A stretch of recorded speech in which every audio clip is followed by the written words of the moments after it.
Hey everybody, welcome to Core. This is Core, where we talk about the video games. And I don't know if you guys knew this. This is the only podcast rated by Car and Driver to have the best powertrain warranty of any competing gaming podcast. Did you know that? I don't know what that means. I don't either. I've been looking at cars because this would be a year where we were thinking about the finally jump to an EV, and we paid off our other car so we could do it, and all this stuff, and then these tariffs dropped, and I'm like, I don't want just American EVs. I'd like something additional to that, option-wise. So now I don't know what I'm going to do. So we're holding off. But it reminded me of it because I was looking at Car and Driver. And Car and Driver has very good reviews of the Ford Mach-E, the ID4. The Mach-E. Oh, no. Shit. Isn't that the race that like couldn't age in Star Trek or something? No, they were the Mach-E is the human rebels. The rebels. Yeah. Oh, that's what it was. That's it. Chakotay, and I think Chakotay was one. Chakotay was one of the Mach-E. Didn't they? They split the whole Voyager crew down by rebels and not rebels, kind of, right? Yeah. I don't remember who was who. I think Paris was a rebel, Chakotay and B'Elanna Torres were all rebels. And the rest of them, I think, maybe weren't. Yeah, they were Mach-E. You know, I take it there was like colonies in the Cardassian War, if memory serves correctly. Yeah. It splintered from Starfleet because Starfleet's a bunch of wusses. Wasn't Tuvok? Tuvok was also one of the rebels, which was weird because he was Klingon, and they're usually pretty chill, you know? But I think he was a Mach-E as well. Yeah. I mean, it's like not a political faction, but, you know, it's like a people. Well, political in that world, I suppose, right? That works. Well, it's a people that splintered from Starfleet to, wanted the right to kill Cardassians, who, as it turns out, are pretty big bastards. Yeah, they're the worst. They're like space Nazis. Is it Gul Dukat? That's the main Cardassian guy. Yeah, he's awesome. They were screwed from the beginning. They were lizard people. Nobody makes nice lizard people, really.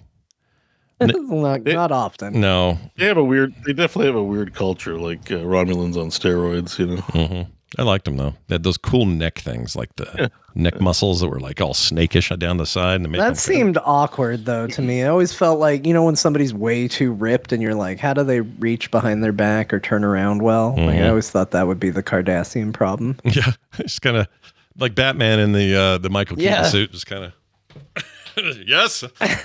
Yes, who said that? Hello? Yeah. It never struck me that he was very mobile, but I guess the movie did a good job of making that seem like he was all right. Garrick was awesome, though. Oh, Garrick was great. He's the usual perfect rebel. Well, he was a rebel. He rebelled. He was a rebel, but he was a spy and just a humble tailor aboard Deep Space Nine. Really, if you wouldn't know better. Yeah, but, he's awesome. A rebel with a cause, you might say.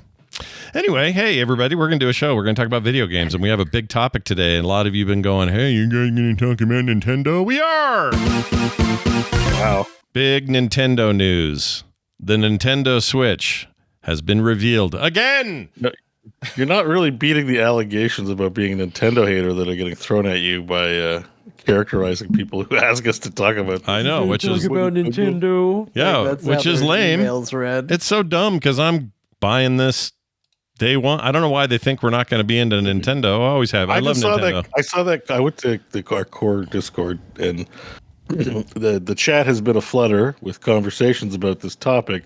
But I saw someone call you a Nintendo hater, and I was like, I'll come back later. That is a like, I don't know what's happening in this chat right now, but this seems really. That's a wild accusation. That is. I'm gonna have to read a whole bunch to figure out how we got to the point where up is down. But well, last week I felt like I was the sole voice saying that cool things were announced on the Nintendo Direct. Yeah. So there is a chance that maybe people think that John is going to go to bat for old Nintendo today, and those people are going to be disappointed. Yeah, well, that first Direct kind of sucked. Scott made a good point of saying it was announcement light, and part of it is because they announced their stupid app where they announced they're making a Zelda movie.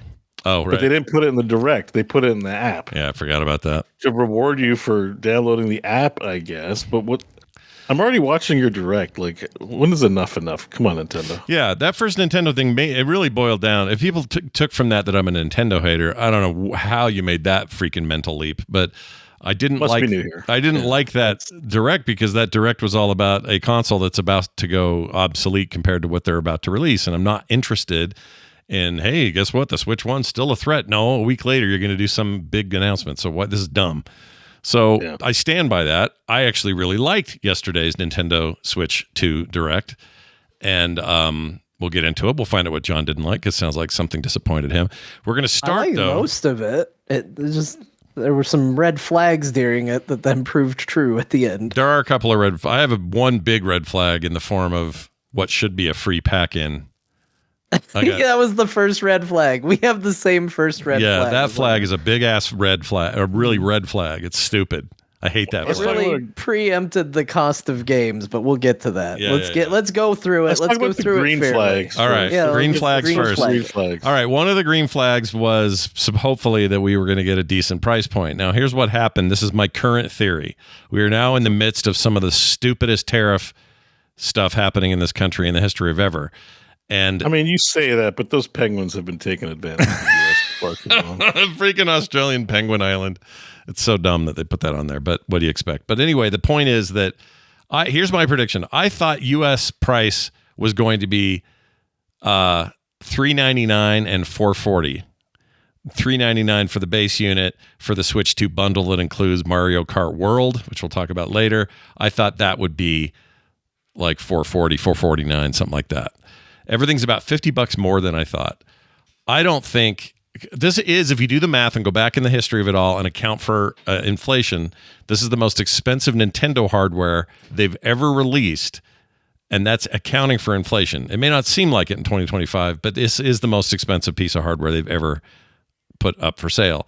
I think a chunk of that cost was them hedging their bets on what might or might not happen with those tariffs. Unfortunately, those tariffs are way worse as of last night than I think they thought. So we may see these all go up around holiday season, but I think they will have to, for consumer reasons, keep this at what they've said, at least through the pre-order process and well into the rest of the year. I could be wrong on all that. This is pure speculation on my part. I'm not an economist. I don't know how this shit works, but I have this gut feeling about it. But anyway, depends on their supply chains. At least, it's assembled definitely in Asia and it's coming over to the US, so it'll get hit at least once. As a Canadian, it might hit twice as it goes to Nintendo of America and comes out to me. So $450 is already like $650 Canadian. Yeah. For a Nintendo console. Yeah, it's a lot. And, it could be more. It could be upwards of $800 to $900 for one of these things. Damn. That's too much. That is this isn't shade against the Switch. That is just, but in a large part, at least visibly, looks like the exact same thing as the first one, right? Obviously it has better specs, but it's bigger. I paid like $300 probably for Canadian for the original, and now it's going to be close to $1,000. That shit's gonna flop hard, man. I know you said let's start with green flags. Unfortunately, you then decided to pick something that I think is a red flag. It's a little red flaggy for sure. So it is a very high cost for a console that, in the grand spectrum of consoles, if you're going to play the comparison to what other things play, is already outdated. PS4 Pro is the current understanding of where the specs land. And you're right. That is what was that, 2018? That doesn't affect Nintendo purchasers, though. Right. Now, again, that's not, if you're in the Nintendo ecosystem and all you care about is Nintendo and you're not buying it for third-party games, you're buying it because you want to play Mario Kart, whatever. Then you don't care. It doesn't matter. It's the cost of a new system. But if you are somebody that's going to buy multiple systems, that's very expensive compared to stuff that is significantly more powerful for roughly the same amount of money. Yeah. I mean, it's true. I can't, there's not a lot of arguing against that. I just think that it's significant. Okay. So it is a significant spec jump over roughly the 360 or so is where it was before. But that was already behind when it came out in 2017, obviously, well behind. So now coming out with a spec that's roughly on par with a PS4 Pro is not not a giant leap. It's a big leap for the device over the previous device, but not compared to the competition. If you don't compare to the competition, which a lot of people don't anymore, Nintendo's kind of doing its own thing. it's its own world, it's its own everything, then I'm with Beau in that. I mean, Beau just said it, not really with Beau, but I agree with what you just said, which is the Nintendo market base doesn't give a shit. They'll be fine. Yeah, like I think they'll be groaning, but people love the Nintendo Switch. They do a lot of great stuff with the packaging. The exclusive games are what people come for. There's a lot of reasons. Yeah, and they'll probably get over it because the games you want to play are going to be there. They're Nintendo games. You don't get those anywhere else. It's the reason I want one.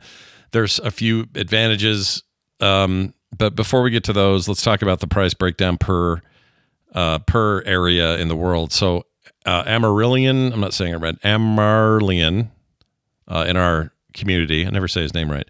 He made this little breakdown for us so we could easily see it. But in the U.S., you're going to pay $449.99 for the device with no games. That's just the device.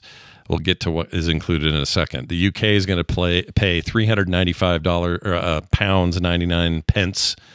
So $395 there. In the EU, you're going to pay in euros $469.99. In Japan, in yen, 49,980 yen. I still think they should consolidate their currency a little bit. Just nothing should be in the. It's so weird to me. It's just out of control. It's like pesos. Yeah, but it feels so cool in Yakuza when you pick up 1,000 yen. You're like, oh my gosh, I'm rich. And then you discover you were wrong. Yeah, you can't even buy a noodle for your cup of noodles. It's great. It's really weird. In Canada, Beau, we're looking at $629.99 currently anyway. Don't forget to add $94 in sales tax because we have 15% tax here on. Oh, right. You got to pay. Actually, going to be $724 all in. You got to pay for those free X-rays somehow up there, right? That's how you do it. Yeah, we got big sales tax, guys. Australia, $699.95, and that's in Australian dollars. And New Zealand, what are they using? New Zealand dollars? What are those called? What are the coins in Lord of the Rings called? They have a name for the coins. I don't know what it is. Anyway, $799.95. How many second breakfasts is it? Yeah, a lot. It turns out. Oh, but they have a New Zealand dollar. Okay, they just call it a dollar. I thought maybe they had a funny name too, but they don't. An Aussie, a Kiwi.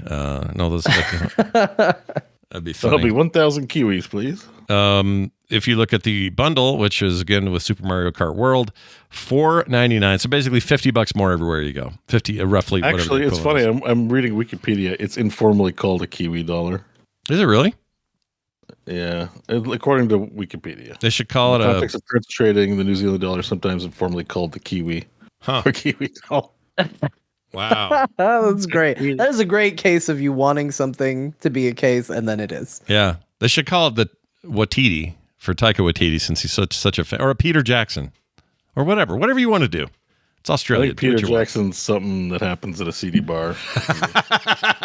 I got a Peter Jackson in the ladies' stall long enough to get a Peter Jackson. Oh, shit. That made me laugh. All right. Let's get into some of this other stuff. Oh, availability, June 5th. So that's when you can buy the thing. That's launch. There are pre-orders starting April 9th. Right now, you can register your interest on the website. You go there and you say, I'm interested in one of these two packages. And I think because it's a kind of first come, first serve thing, you may get access to pre-orders at certain retailers sooner than others because they'll email you and give you like a better place in line. They're doing like account. Maybe this is just through Nintendo directly and not other places, but you have to prove you're a loyal Nintendo player. Like you have to have like an active, had to have had an active subscription and like a certain amount of hours of game time. Maybe that's Nintendo pre-orders or something like that. It might be.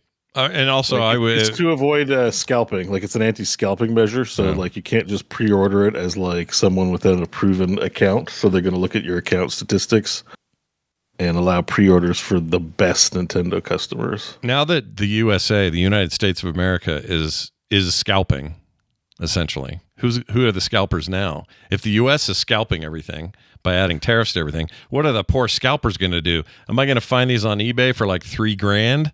Like, how are you even going to do it? Seems insane to me. Anyway, all right, let's get to. I will be pre-ordering one. I'm very much looking forward to this device, and we need to talk about it on the show. We need to have some some Nintendo love out there. So whoever you are in Discord that thinks I'm a Nintendo hater, send me a message. We'll work it out together. He's the one of us that's going to get it. Yeah. Well, I don't know. I guess I spoke for Beau. Yeah, but you may at some point, regardless. We don't know. We don't know right now. Considering the way Beau said for a Nintendo console. Yeah. Well, I mean, I don't. It would be on brand for me to buy an overpriced console and not use it. So that's a good point. Yeah, if you're looking for something, you're never. I have a Nintendo. I have the last generation. I have every console. And the only one I used a lot was Xbox because I didn't have a good computer at the time, so the Xbox was my powerhouse for a window of time. So yeah, but I will say, like, my initial impression was like, oh, this looks like like they've addressed every one of my complaints pretty much, like in terms of specs and stuff. I'm like, man, I just want it to run at a smooth frame rate. 1080p would be great on the screen. It's like they did all that stuff. Yeah, they've added a lot to those. There was nothing. I like the fact that they have mouse support. I hope that you can, and I'm sure you will be able to buy a proper mouse, because I feel like that's carpal tunnel syndrome using the Joy-Cons as a mouse. I'm glad they're doing it, but like, there's no way I want to hold that thing for like 8 hours if I'm playing like a shooter or something. Like, let me buy a proper mouse to use with the console. If you're just gonna have good mouse controls enabled, great, awesome. I have a theory about that. And then I'm like, how easy is this going to be to jailbreak so I can put Microsoft Excel in this and use it as a daily driver for Windows as well? That'd be great. I have a theory that they're going to let you use those mice for upcoming DS games put into that service, which they announced GameCube. Oh, yeah. They announced GameCube yesterday, which I think was rumored. They've added a bunch of stuff since, but that Plus service getting DS support would be really cool, and that'd be a way to accomplish the second screen problem. Or, a stylus problem. So that could be cool. But anyway, sorry. Didn't want to I think maybe they'll make a new Mario Paint. Maybe. But like the overall shell is like, it's going to be a quality piece of like hardware, like that you can, fawn over. Like, people like their Nintendo peripherals. It looks like it's probably a perfection on the Switch. And that makes sense. Looks good. Yeah. I still, as a use case, not sure why I wouldn't buy a Steam Deck or the Xbox console or something I could probably more easily use, like Windows and use for other purposes, because that would interest me. Having it locked to just video games as an adult is just like, okay, like I'd have to really want to play Nintendo properties, because I don't want to play Witcher or Cyberpunk or Elden Ring on this thing. It'd be so goofy to do that. Yeah. Well, I don't know if it'd be all that goofy, because you'd have... It'd be goofy because, like, I'm just saying I could buy a Rogue Ally, I could buy whatever other handhelds and play them handhelds. Like, if the argument is like, oh, but you can play it handheld, I'm like, there are handhelds that probably do that just as well. So they give me more flexible options. So it's like, the pitch for and Discord chat is not enough to get over the hump, but it'll be fun for kids. Like, there is a use case and audience for this. It's just not going to be me. Like, I may pick one up I bought the original Switch because I got so stoked for Pokemon Unite and Metroid Dread. So if something happens that comes along that I can't get anywhere else that I need a Switch for, I'll like very happily buy it because it's a cool piece of hardware. Like, I think it looks great, but right now I don't. It just looks cool. That's all. Well, it definitely looks pretty cool. Here are your specs: larger LCD display. 7.9 inches, 1080p resolution versus the original 6.2 inch 720p screen. Docked, it will run 60 4K, 60 frames 4K. That's pretty good. Some of that may be upscaling. They didn't get too much into it, but there's definitely some DLSS style AI enhanced visual crap going on the docked mode. It also runs at 120 frames per second and HDR. So 120 hertz, Beau's pretty good. I know you're a big hertz fan. You like the hertz. Yeah, I was a big fan of that. The screen has that capability. It's amazing. Yeah, I'm stoked about that. HDR, still LCD. This is not an OLED screen. I think that would have pushed the price in a place where nobody was ready to pay that yet. So that'll probably come later like they did last time. But those are all pretty nice specs in terms of what you're going to get portably. The new dock has a fan in it, so there's enough heat dispersion needed for a fan to be in the dock blowing on it for that 4K output. So that's kind of interesting. They also did a thing which should have been there in the first place and always annoyed the shit out of me that it wasn't, but this device has 2 USB-C inputs, one on the bottom where the current one is, which is awkward when you're trying to charge and play in handheld mode. Super pain in the butt. So now this thing will let you have it in either handheld or set on the desk with the stand or whatever they call that mode. They say it in here somewhere. Anyway, you can play it that way with now the charging happening on top if you want, or some other peripheral there if you want, whatever. Camera. They're going to sell a camera for it and that kind of stuff. We found out what the little C button is on the controller. It puts our show on. It puts our show on. Thank the Lord on high. It puts our show on. For Core. I mean, we could record popular Core Nintendo podcast Core. Yeah. We should try and record an episode of Core on our Nintendo Switches. Let's do it. Well, I'll push the C button together. Pushing that C button, son.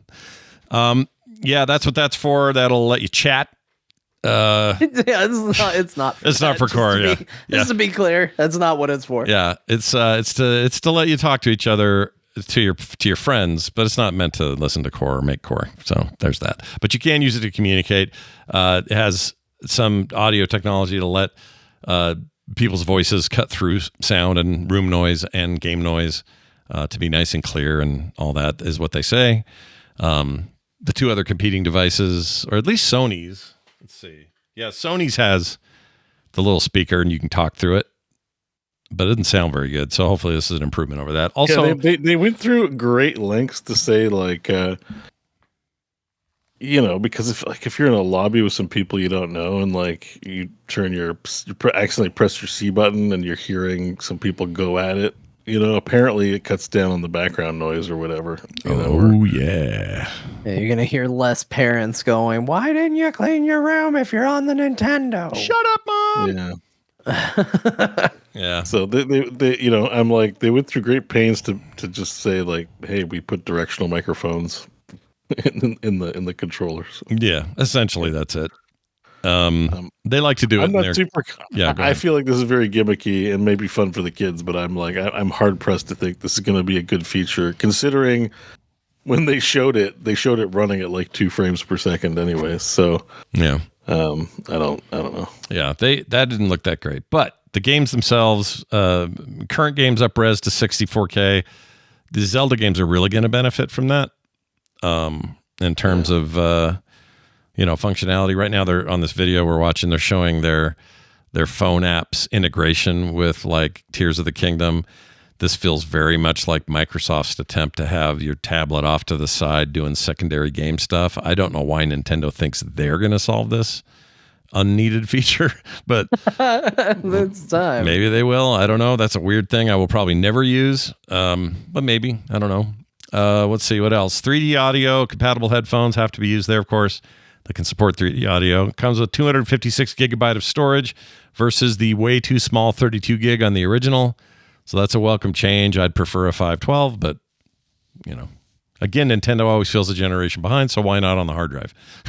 It makes sense. But also the games themselves, in theory, not all of them, but many of them are going to be smaller, generally speaking, than say their more modern counterparts on other consoles. So it'll probably be fine.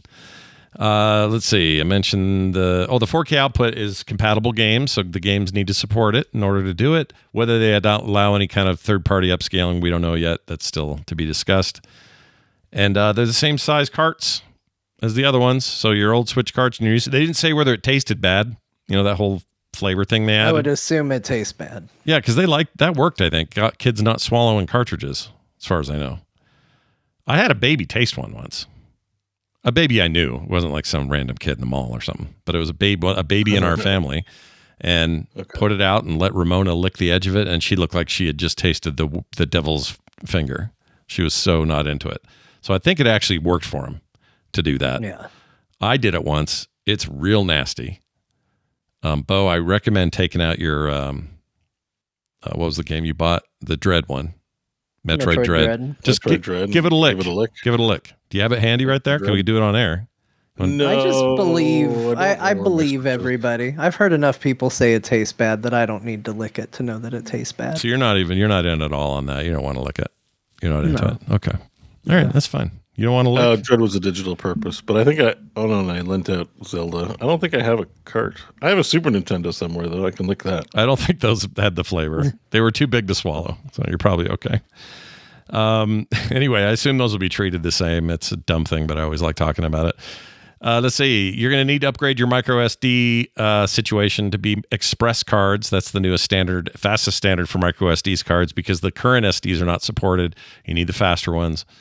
Those are already kind of expensive. My guess is they're going to go up as demand goes up for this device, and possibly the whole tariff thing will affect those. But micro SDs, your current ones, are not going to move over there very easily. You could easily just stick them in a PC and copy all your shit over, but that's the thing to think of.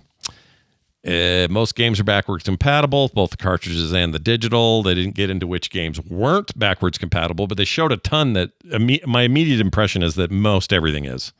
Like, all the first party stuff looks fine, or it was all kind of part of the background. Probably plenty of third parties that are fine. We don't have an exact count because they won't give us one, but it sounds like most of your stuff is forward and backward compatible. All right, let's talk about, let's see. Oh, there's some other stuff you can do with that C button. You can share your screen in game with your friends or whatever. You can have your attached camera and do video and do green screen effects. You know, stuff we've been doing on our computers for the last 100 years. They can do that now. What else? Pro Controller also has the C button for the game chat. And there's that. Oh, and a normal headphone jack. So before we talk about the games, red flags.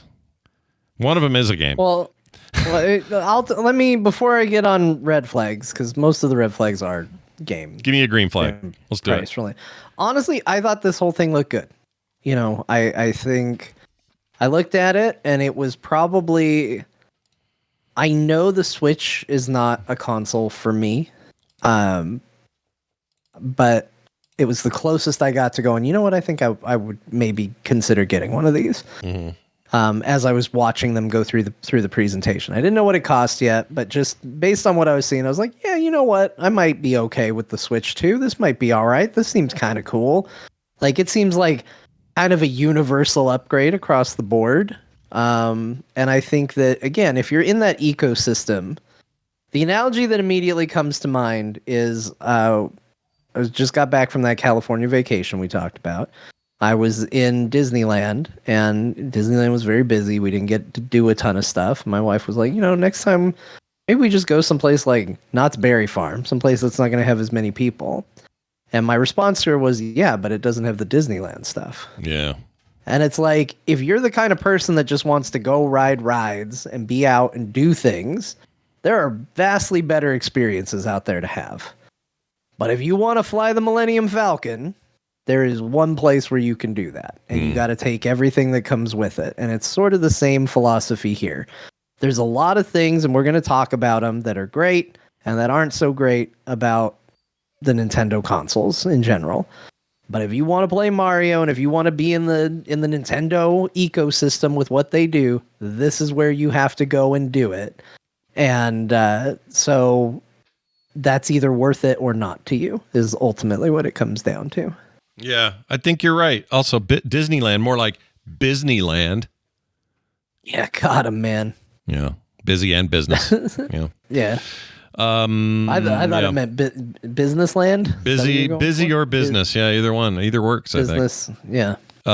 I'm with you 100% on that. Like, if you want that experience, you have to go there. And in this case, if you want this experience, you kind of have to go there. I think that, you can wait for the Switch 2 emulation community to catch up with things, or you can do some of these things, right? But for the most part, this is, if you want Nintendo stuff, you got to go where Nintendo goes, and where Nintendo goes right now is straight to your wallet for $500, and then all these features to $90 other places. Yeah, exactly. It's before we put the hardware stuff to bed, it's a winning formula because we already seen it work. The Switch One was an unmitigated success for the company. So not changing it too much and only improving those aspects are good. One thing they didn't say was whether these joysticks, the Joy-Cons, are those Hall effect sticks or not. And that's, for some reason, really important to me because I've had a bad experience with drift, not just with Nintendo, but just in general. And now that we have a technology that isn't that much more expensive to emulate, just requires a couple of magnets and a slightly different build, we have that now. So Nintendo, have that. Don't make me wait for something. I don't want to send mine in because of drift. I don't want to do that again. I hated that. That was a pain in my ass. So I hope their sticks are better. That's my main beef. They're also bigger. Maybe that means they are the Hall Effect things or their whatever name they want to give their own build of that. But that's important to me. We'll see what they do there. But beyond that, I think these are sensible improvements. Bigger screen, brighter screen, HDR. It's a big deal, even though it's not OLED. Pure 1080p on the handheld mode is good.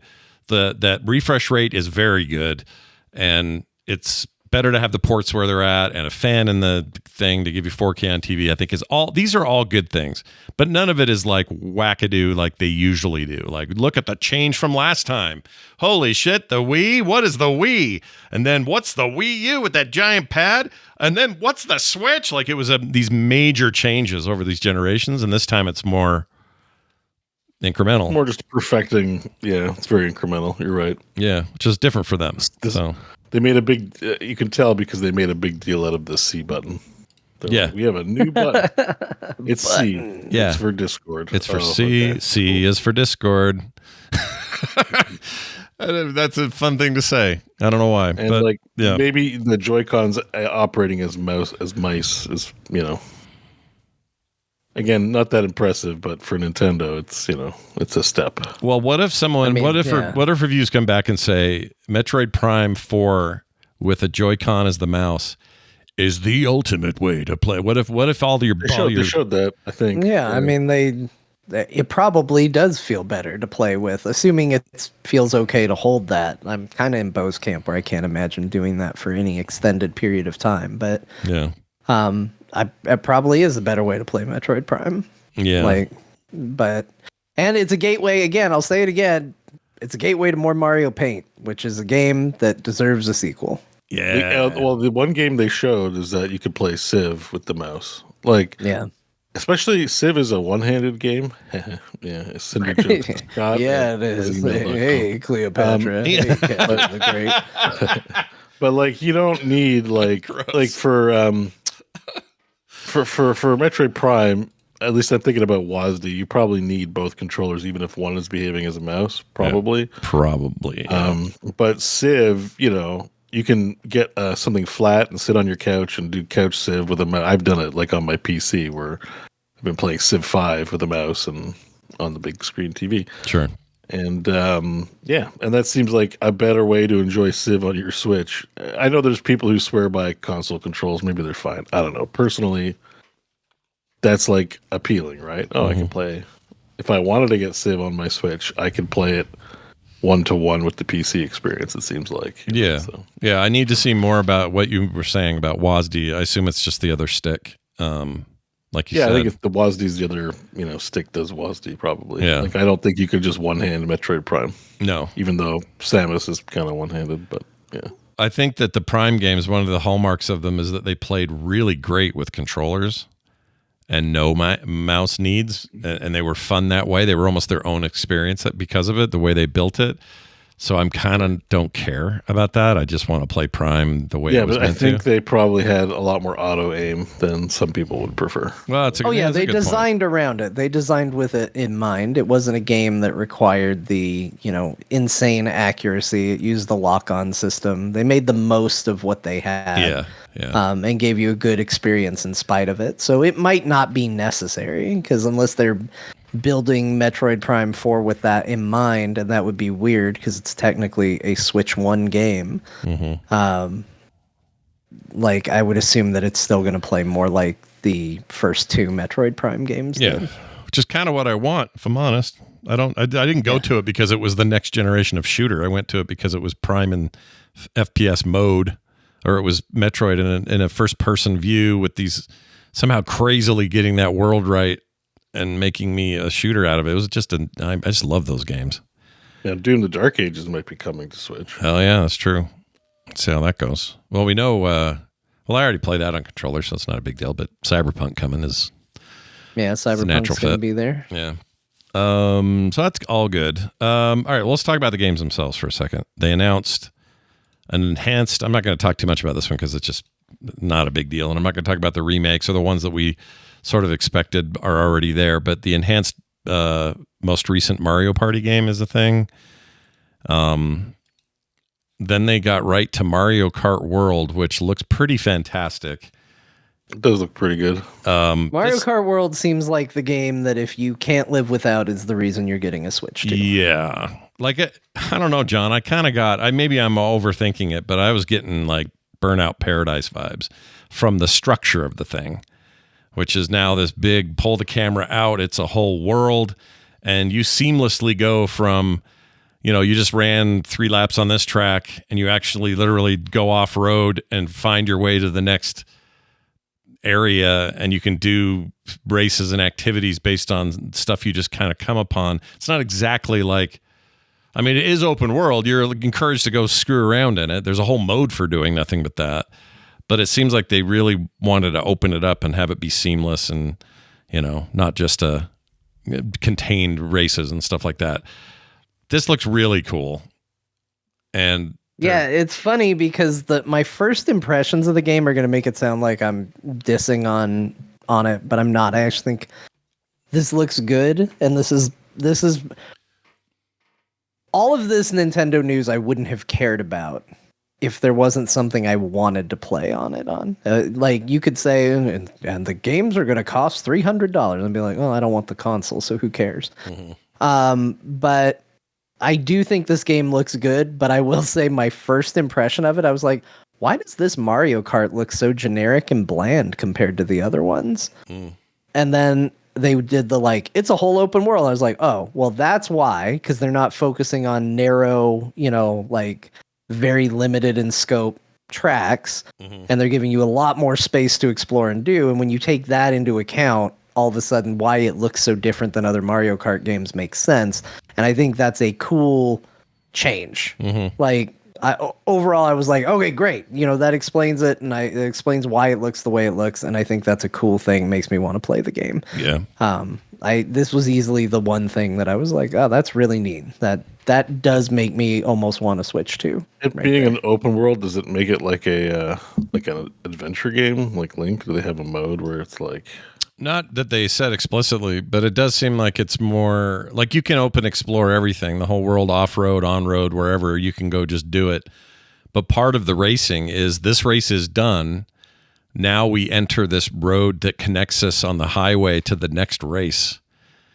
And you need to win that too. It'll still be, I guess I'm thinking like, oh, they could just make Grand Theft Auto, but Grand Theft Mario. Oh, I'd play that. I'd play that in a minute. That would be amazing. Hold on. Now I'll get me a Switch 2. Yeah, I'd get a Switch 2 tomorrow, and I can't even buy them yet. That sounds amazing. They're so close, right? Like all they got to do is take this template and then just make you get off and shoot people. Yeah, the game made me get off. Getting off. Invested. Yeah, I love getting off in my game. This is really genuinely exciting, and they're going to sell a shit ton of these, just like they did the previous Mario Kart game. That thing was a monster seller, still is in the top 10 European charts, and I think over here too. So it's a monster series that you're never going to see. They'd have to really screw this up to blow it, but they've got multiple modes in the thing.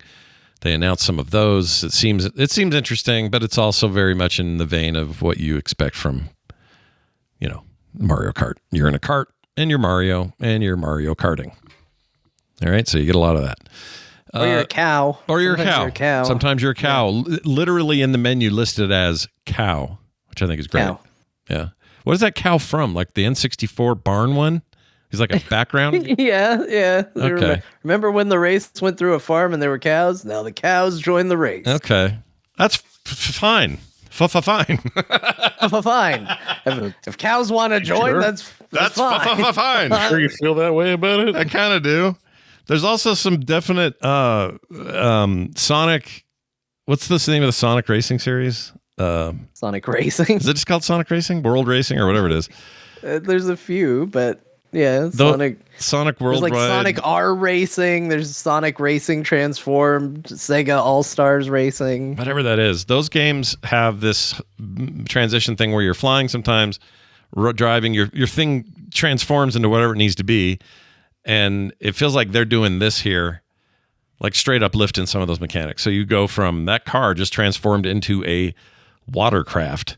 And now that watercraft. Didn't the last Mario Kart do that though too? Like you go underwater, and then it'd go into a hover mode, and you get a little thing when you flew. Yeah, so you had one transformation. You had your car, and then when you got onto the grav tracks that were like upside down, your tires would turn flat and they were like a grav thing where it was like shooting electricity under, and you would hover on those parts of the track, or basically hug to them.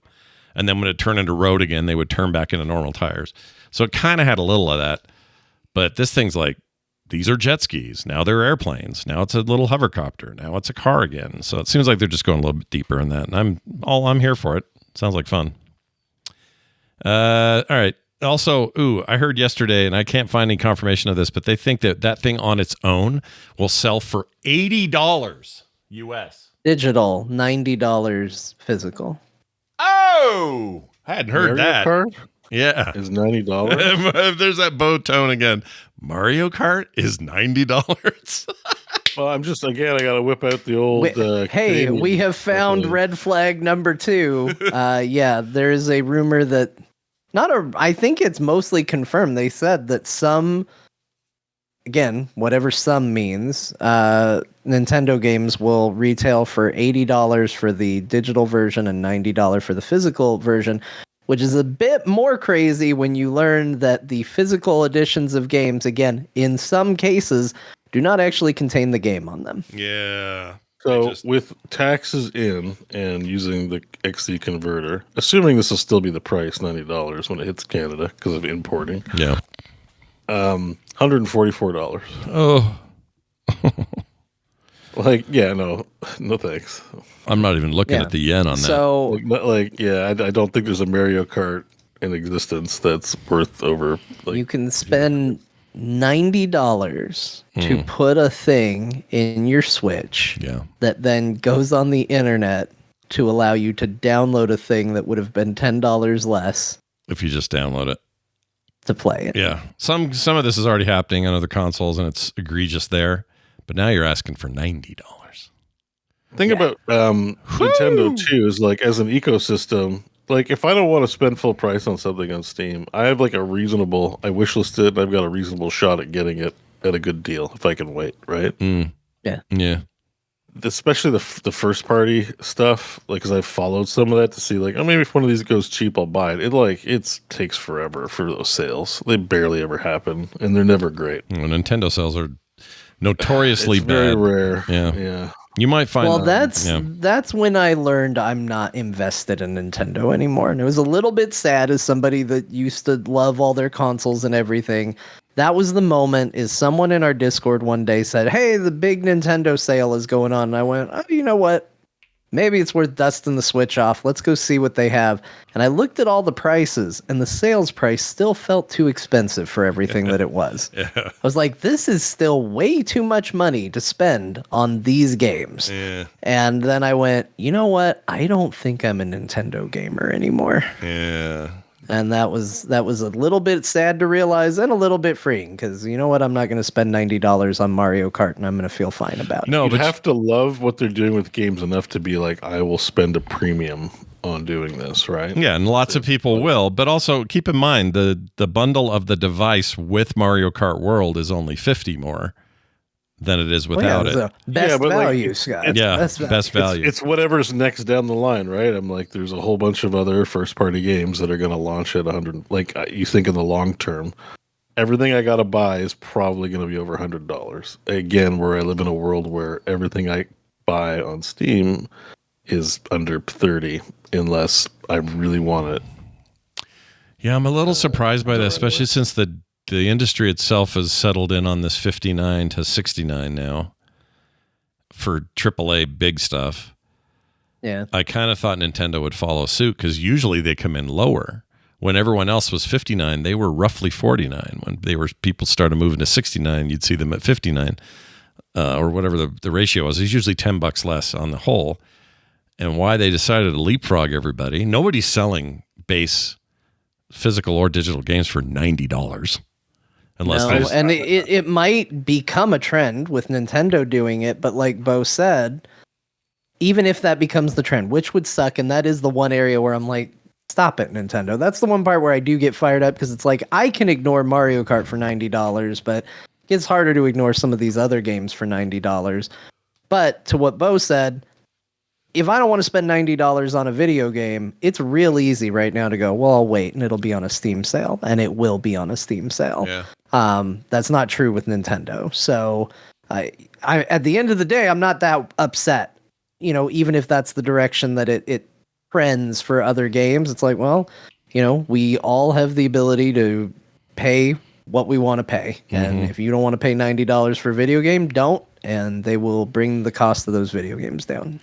Let's talk about this weird ass thing called. Oh, go ahead. Just interrupt one more second, but we are sort of forgetting that the Switch does have a good secondary market where stuff goes on sale often for other games. Oh, for third party stuff, yeah. Oh, yeah, like you can get Hades and like all those games, and I've seen games like that go on sale frequently. So, oh yeah, yeah. They're similarly priced too. If you go to that store, hopefully that store is way better. No one's talked about that shit yet. I need that to be better. So, yeah. Because the last one was do I have to enter abysmal. my password every time I click on the store? Oops, I accidentally closed the store. Out, time to put the password back in again. Like for me, it was performance. That thing was so sluggish. There is an option to do that though. The thing you're trying to do, you can actually do it, but it's a pain. It's not obvious.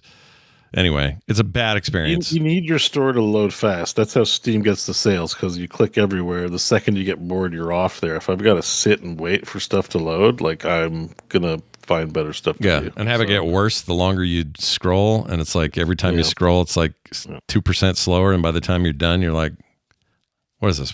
The worst framed, like 1 frame per second bullshit. It was so bad, and it was bad from day one. They never made it better. So hopefully that's better. But oh, hello, there's a giant dog on my lap. Ripley, what are you doing here? Oh, hi, dog. Hello. Rainer, the female dog. You're not supposed to be here. Here. Just go put him in your neighbor's yard. Yeah. I mean, this one is ours. Here, can you get your head up? See, there you go. Hello, everybody. Hello. Anyway. Dude, you stink. Go over there. You smell bad. Go over there. Go. Go. This is a little mini game for the show today. Go. Where's your owner? I'm not taking responsibility for it right now. I'm pretty sure she knew. Yeah. Like, I already figured it out. That's why I'm here. That makes sense to her anyway. Can we talk about this Nintendo Switch 2 Welcome Tour thing? So it's basically like their answer to the game that I was like, oh, that's a cool free pack, and that they then said you're gonna be charged for. Yeah, I mean, I did think when I saw that, I went, oh yeah, no, that's great. It worked for Astrobot and even turned into a big game later. Like, sure, have a little intro experience to the world of Nintendo Switch. It sounds like fun, and I like everything's all shrunk down, little people walking around your console doing games and stuff. No, it's not a pack-in. It's a game you're gonna have to pay for.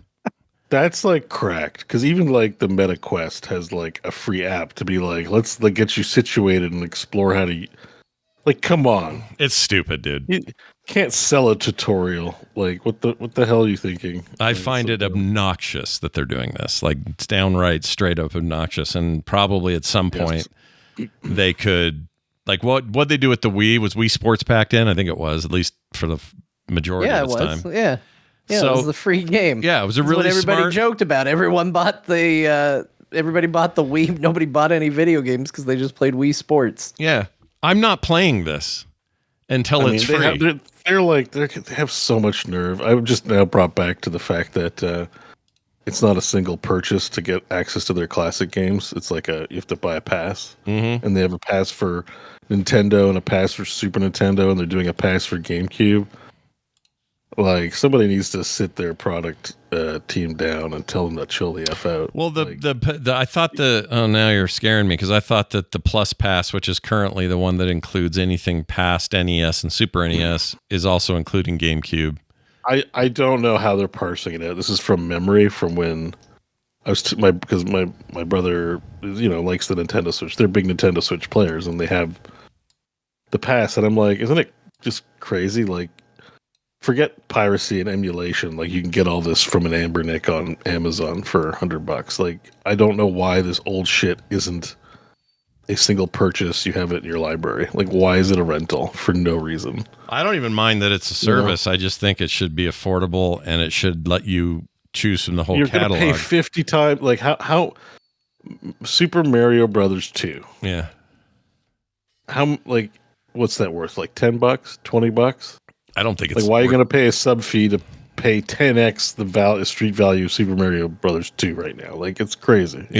I mean, their idea is it's like Netflix. Here's a million games, play what you want, and you pay for the, instead of buying the movies, you're paying for the right to play them. I'm out on that kind of business too. I'm kind of like, let's get back to libraries. That's, I think the way to go. But sidestepping that whole can of worms, I just think old ass Nintendo games are not worth $10 a month, $120 a year to play ancient video games that, street value should not be that much. You should just be able to pay $5 and have your game in your library, like with Steam. Yeah, or like they used to do with the virtual console purchases on the Wii. Let you do that. Problem is the Wii, you can sell bundle packages. And I don't know. It just seems so silly. And then, so like if your subscription lapses, you just lose access to all these games, or if you like sub because you're enthusiastic, but you're like, I really don't want to play an old Nintendo game this month. I want to play the new stuff. So you spent money for nothing. It's so well. Think of it this way, Beau. If you're Nintendo, you have very little in the way of motivation for people to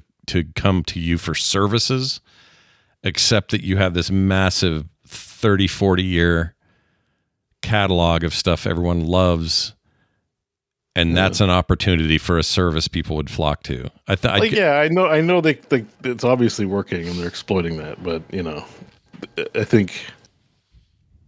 I just think it's not good. It's not a pro-consumer move. Like it's silly. Well, No, I think that's the biggest issue. Is not a lot of this is pro-consumer, and I've seen it. I will say in Discord I definitely got on a soapbox about it because it was at a moment where I was feeling particularly angry. And I still am. We'll get to that why later. But like this whole notion of like it's fine that Nintendo charges all these premiums because inflation is it's just a false little narrative that people like to spin, and people immediately, you don't believe inflation? Yes, inflation's real. I'm not trying to say that inflation doesn't exist, but there is a big difference between Mario Kart 64, a game that required circuit boards and plastic and a manual and physical packaging and shipping to go out, versus a digital game that's going to be supported by DLC because they've done it in the past and going to sell you a bunch of services, including trying to get you an online subscription so you can play online. There's a vast difference between those two things. And it is not a linear line where you just go, well, it would be $120 today, so therefore $90 is a deal. At the end of the day, though, even if you want to argue that with me till you're blue in the face, and you will, because I'm done listening to the arguments for it. Even if you want to do that, it ultimately comes down to this. It comes down to the question of, are you willing to pay that?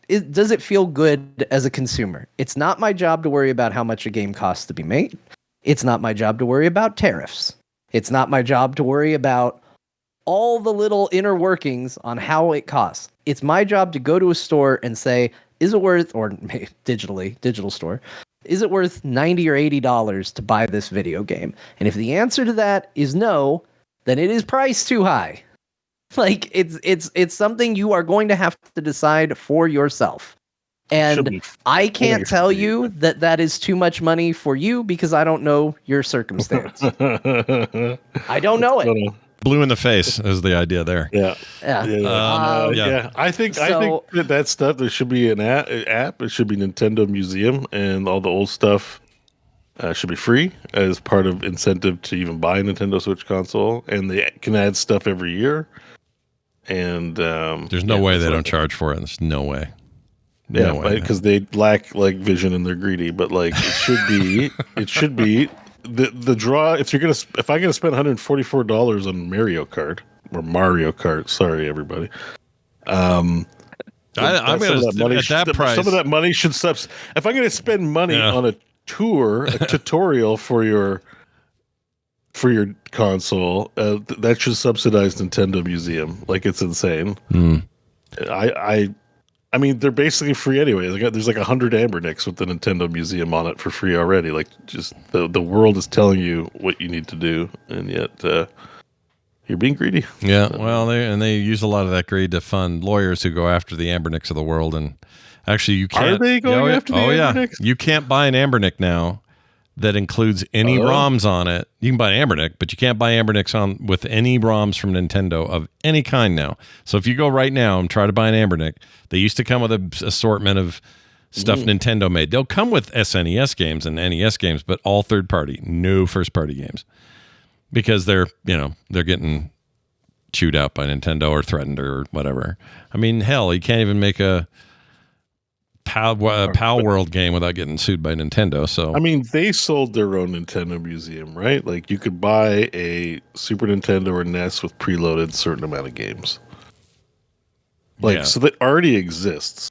So just put it on the Switch.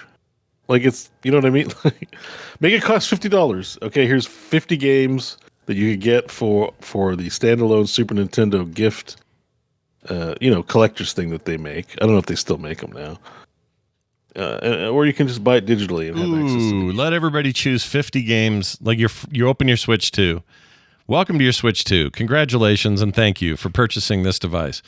As a happy gift from us, choose 50 of the following Nintendo games library that you would like to just have forever. Yeah. And then they're never going to do this because this is the same company that, to celebrate Mario's birthday, said, buy this collection of classic Mario games available for a limited time. We can't keep this digital product on shelves. It's going to sell out. You all better buy it right now or it's going to disappear. Like, Nintendo doesn't operate that way, and they never have, and they're certainly not going to start anytime soon until they once again find themselves in financial trouble. Right now, they're doing extremely well, so they have no reason to change. Yeah. Yep. Well, what about if they need to change because Core said so, and they really care about what we think? Yeah, the Nintendo show Core was real harsh on them. Would care a lot of weight. This right now, and they're like, because they did a lot of changes to make me happy for the console, and I want to give them. Someone over there is listening. Like, they've done a great job with this presentation. It's a really good looking console. Thank you. Please enjoy my review of your console. Silver Wisp in the chat says 50 games would be insane, Scott. 5 is more realistic. Yeah, they would never, my fake idea, they'd never do that ever. It's not happening. I just think the sub fee for like old ass shit. Like, I got some old underwear. Do you want to have it for $1 a month? You know, like, what is this shit? Like, their old games are better than old underwear. I mean, I understand your point. No, I know, but like it's like they want it both ways. It's like I don't think, like, how many times are we gonna buy Mario? You know, like, the whole world's bought Mario 50 times over. It's kind of done. You know, like, yeah. It's not like it's a book where you have to cut down trees and fabricate a product. It's literally 8 megabytes. Like, it's a 0.001 cents of electricity to zap it over to me over the network. Like, look at Clicky77 going after. He says, "Oh, I don't know. I've heard how much you all spent on Heroes of the Storm cosmetics to support small guy Blizzard." Shrug shoulders. Yeah, I mean, it's like, that's free to play business model. It's like, it's different. We're talking about a game that people have bought 100 times over. Yeah. Like, I'm talking about very specifically the old ass cobweb ass games that they shouldn't just charge for anymore. They're like, what, 30 years old at this point, 40 years old? They're not that great compared to the new cool shit. I don't. They are going to run out of nostalgia. Or if they should charge. They can charge, just make it a one-time fee. Like, that's my point. Like, what is this subscription-ass thing where you're going to pay 500x?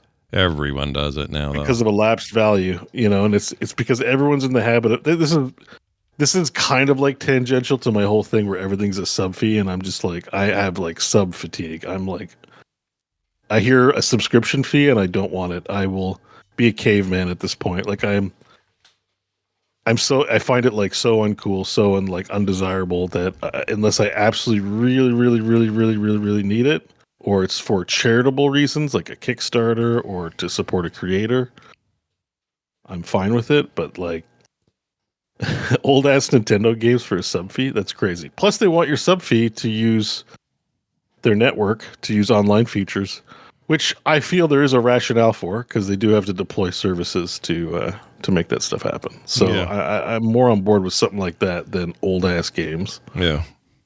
Although, you know, the argument that, well, Steam does charge devs certain features for like cloud storage if they're going to choose to use cloud, Steam Cloud and things like that. So I suppose that's true.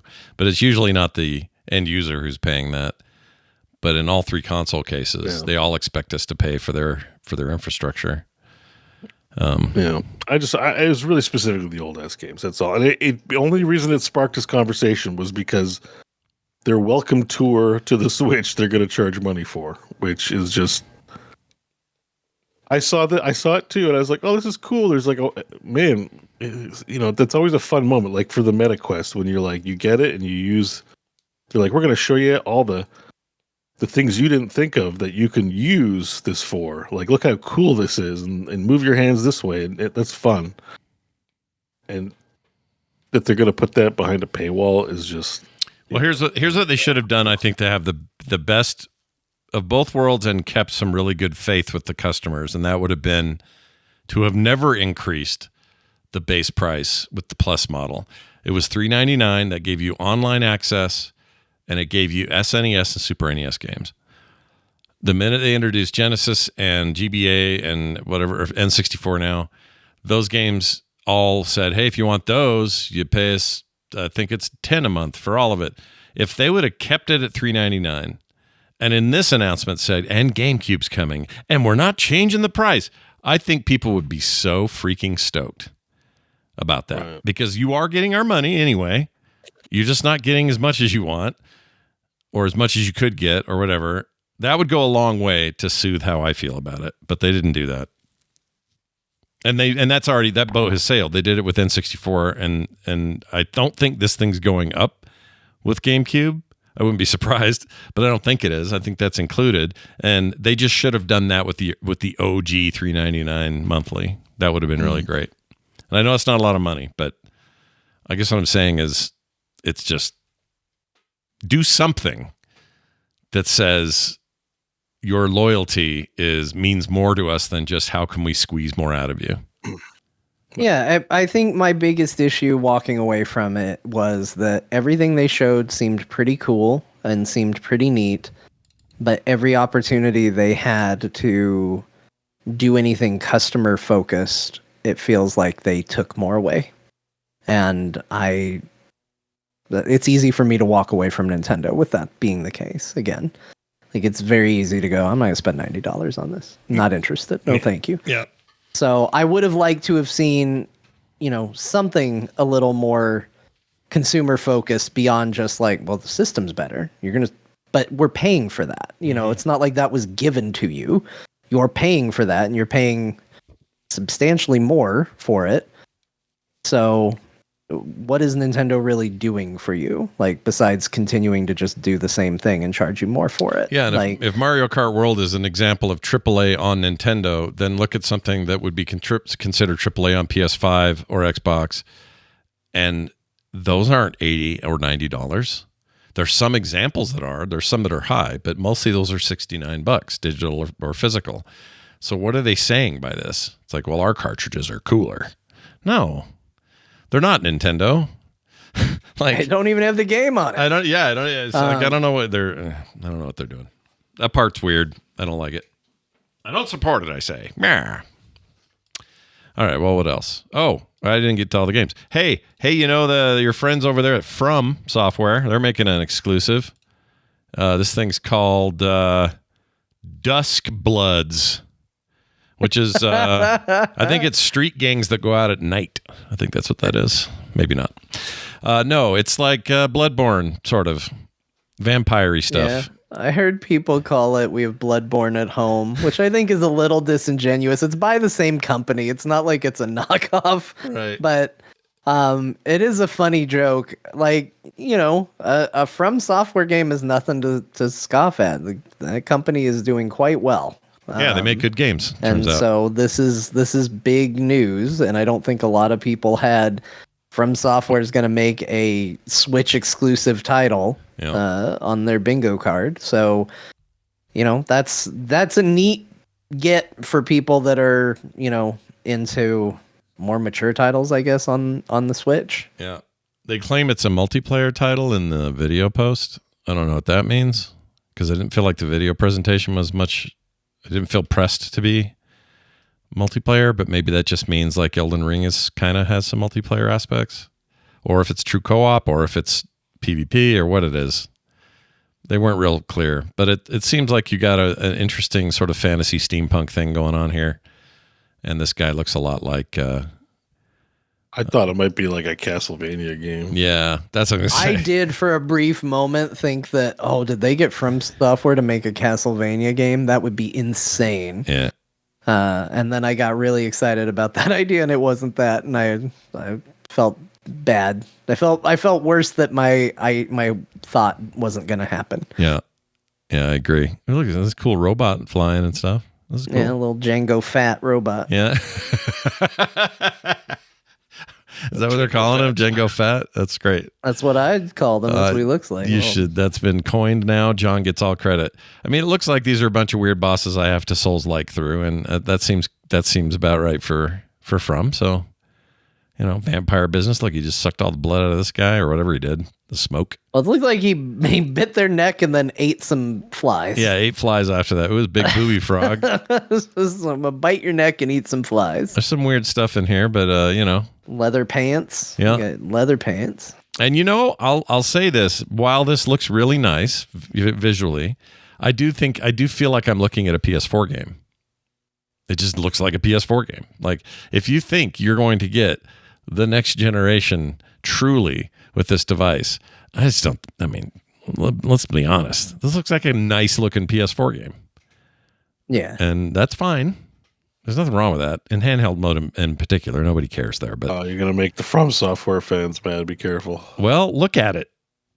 I mean, it's the art. I'm not talking art style. From Software fans know. They get mad if you call their game easy or if you call their game hard or if you ask for difficulty options in their game. But anybody will look at this and go, yeah, this looks a little dated. Yeah. Yeah. A little on the, just not the style, not like the art. That's not the problem. There's just, it doesn't look as good as Elden Ring. Yeah. There you go. There you go. It's a newer game and it doesn't look as good as their last game. There you have it. Because it's on a less powerful system. That's it. Nailed it. That's just facts. Now, if you're a Kirby fan like me, then get excited because Kirby's back, but not maybe in the way you want. It's a racing game. It's called Kirby Air Riders. And I actually think this looks fun, but I don't know if especially if it's $80. I don't think I'm paying $80 for this game.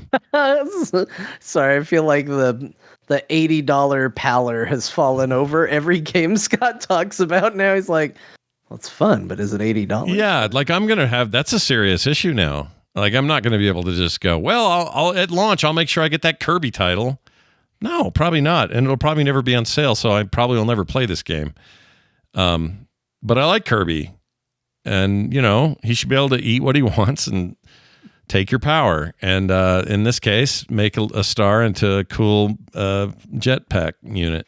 Anyway, it seems like it's sort of along the lines of there was their GameCube game, right? Where you flew on stars.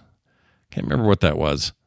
Anyway. Yeah, there was a game, Kirby's Air Ride is a game. Air Ride? That's what it was called? Yeah. So this is like a straight... This is not like Aliens. This is what they did with this. Okay. So Air Riders. Okay, I get it. Multiples. It seems fine. I'm getting kind of Diddy Kong. Oh, was it originally called Air Riders? I thought the plural was new. Oh. I thought the original one was called Air Ride. Oh, I don't know. It was just Air Ride, I think, from memory. I mean, that sounds right to me. But now I gotta look. I gotta look it up. Yeah, I thought the big thing too with this is Kirby's Air. Made by that notable creator. I can't remember. Oh, I had read that. What is it? Who is it? Okay, Kirby Air Ride was a GameCube game. Okay, that's the one I'm thinking of. That was what I was thinking of. Yeah. Did they then already make a game called Air Riders? Looking 2000. No, Air Ride. It was Air Ride. Yeah, it was never Air Riders. It was always Air Ride. They did. Okay, I was. You were correct. I didn't believe in myself, but that is what I thought they did. Was they aliens that? See, chat. This is how you erode trust. Yeah, it's the game's directed by Masahiro Sekura. That was. Oh, really? That's the big deal with this game. Oh, he's your big head, tiny body guy. He did it's the Smash Brothers guy. Smash, yeah, and among like many other games, and he had a YouTube channel. Famous for Smash, but somewhat more famous for big head, tiny body. So I just always, whenever he had a YouTube channel that talks about like his game creation lessons and stuff like that. Like, he's a pretty cool dude. Let me see if I can find. You'll see it when I show it to you, because I'm not just saying that. I guess I am sort of saying that, but he's got this little tiny body and his great big head. Okay, here you go. Let's find one we like here. Yeah, I don't know. Maybe not. Well, I don't think he's got a big head, tiny body. I think he's just a skinny guy. He's just a little dude. I don't know. I always get the impression that there's a lot of head. Just, I don't know why I thought that. Anyway, it doesn't matter. I mean, you can kind of see what I'm saying. I mean, like, anyways, it looked. I never heard of the first game, so this is all new to me.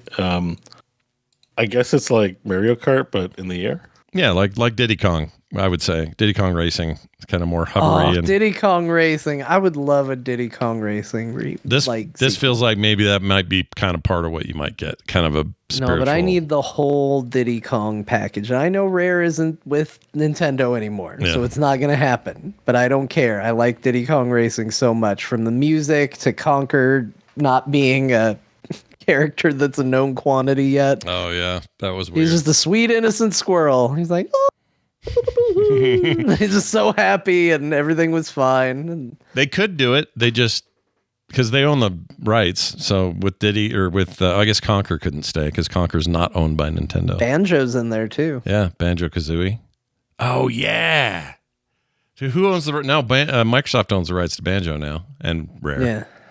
So it'd be Diddy and then the other Kongs. You can't put Diddy in the game.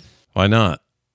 Rare doesn't know that. Isn't Diddy owned by Nintendo? No, he's in legal trouble now. I didn't know that. What's he up to? What's he doing? Oh, does he like? He has too much monkey oil. throwing questionable parties, man. Too much monkey oil. Ugh. That does not sound good at all.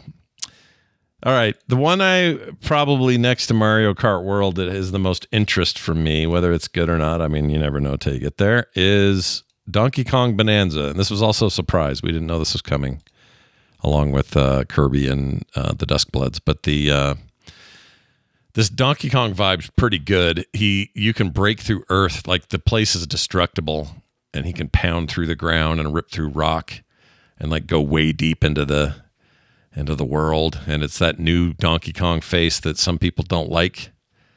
I actually kind of like it. I think it's a cool style for him. Feels like it's like Dig Dug, but in all directions. Kind of, yeah. Probably a little more violent than that. A little more like, yeah, of course. But I mean, like, it just seems like you can smash, dig everything, and punch everything. Yeah, I mean, look at this big open world 3D platformer. But with like, this is not an indictment of the game's quality or what anybody's opinion of the game should be. But his pants upset me. A lot of people really like his overalls. You're not a fan. No, I don't know why I find him disturbing. There's a scene where he doesn't have them on, which should upset me more. Yeah, logically. He's got. But I was like, oh, thank goodness the pants came on. Well, back in the day, like the Rare game, the N64 Donkey Kong 64 game, he had no pants at all. I don't think. Right. Just fur crotch or whatever. I wonder why they chose to do that. Why give him pants? He didn't need them. Unless they're going to sell, pants. Maybe they'll sell pants. I have no idea. There might be like a reason for it, like, Well, I mean, he's mining, so you gotta give him his overalls, I guess. Yeah, like he might have a few different modes where like, or maybe like he's got 2 hits. So I don't know. There's just something about him. I can't stop looking at him. Like, it's really distracting. Well, now I can't stop looking at him. So I don't know why it bothers me so much. It's like if Donald Duck puts on pants. yeah, Then I doesn't have always to have the acknowledge and pants. accept that he's walking around without pants the rest of the time. yeah. Or Lady Smurf putting on pants. It's just would throw me, you know. Yeah, it's probably just a vibe thing, maybe, because there are shots where he doesn't have pants on. Yeah, so I bet, you know, oh, there he is without his pants. Oh yeah, because when he has the pants, he also has the mining cap on. It's his mining outfit. There he is. See, no pants. Let me blow it up there. Yeah. Yeah. I don't know. See, there I'm like, oh yeah, there's Donkey Kong. Then he puts on the pants and I'm like, what's happened? That's my birthday. It comes out on my birthday. Wow. look at that. Wow. Wow, Donkey Kong birthday. So anyway, there's that.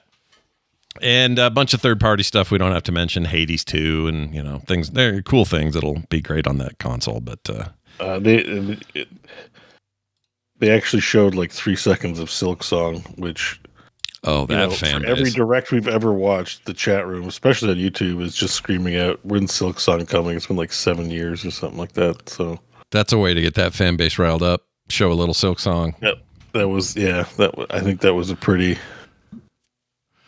a nice little Easter egg, I guess. Assuming it's coming soon or whatever, and make all those people go rabid. I think that did for as little as there was in there. I think that did a lot to get people talking about the Switch 2 as well. I think a lot of people were really happy about that. Yeah. Well, there you go.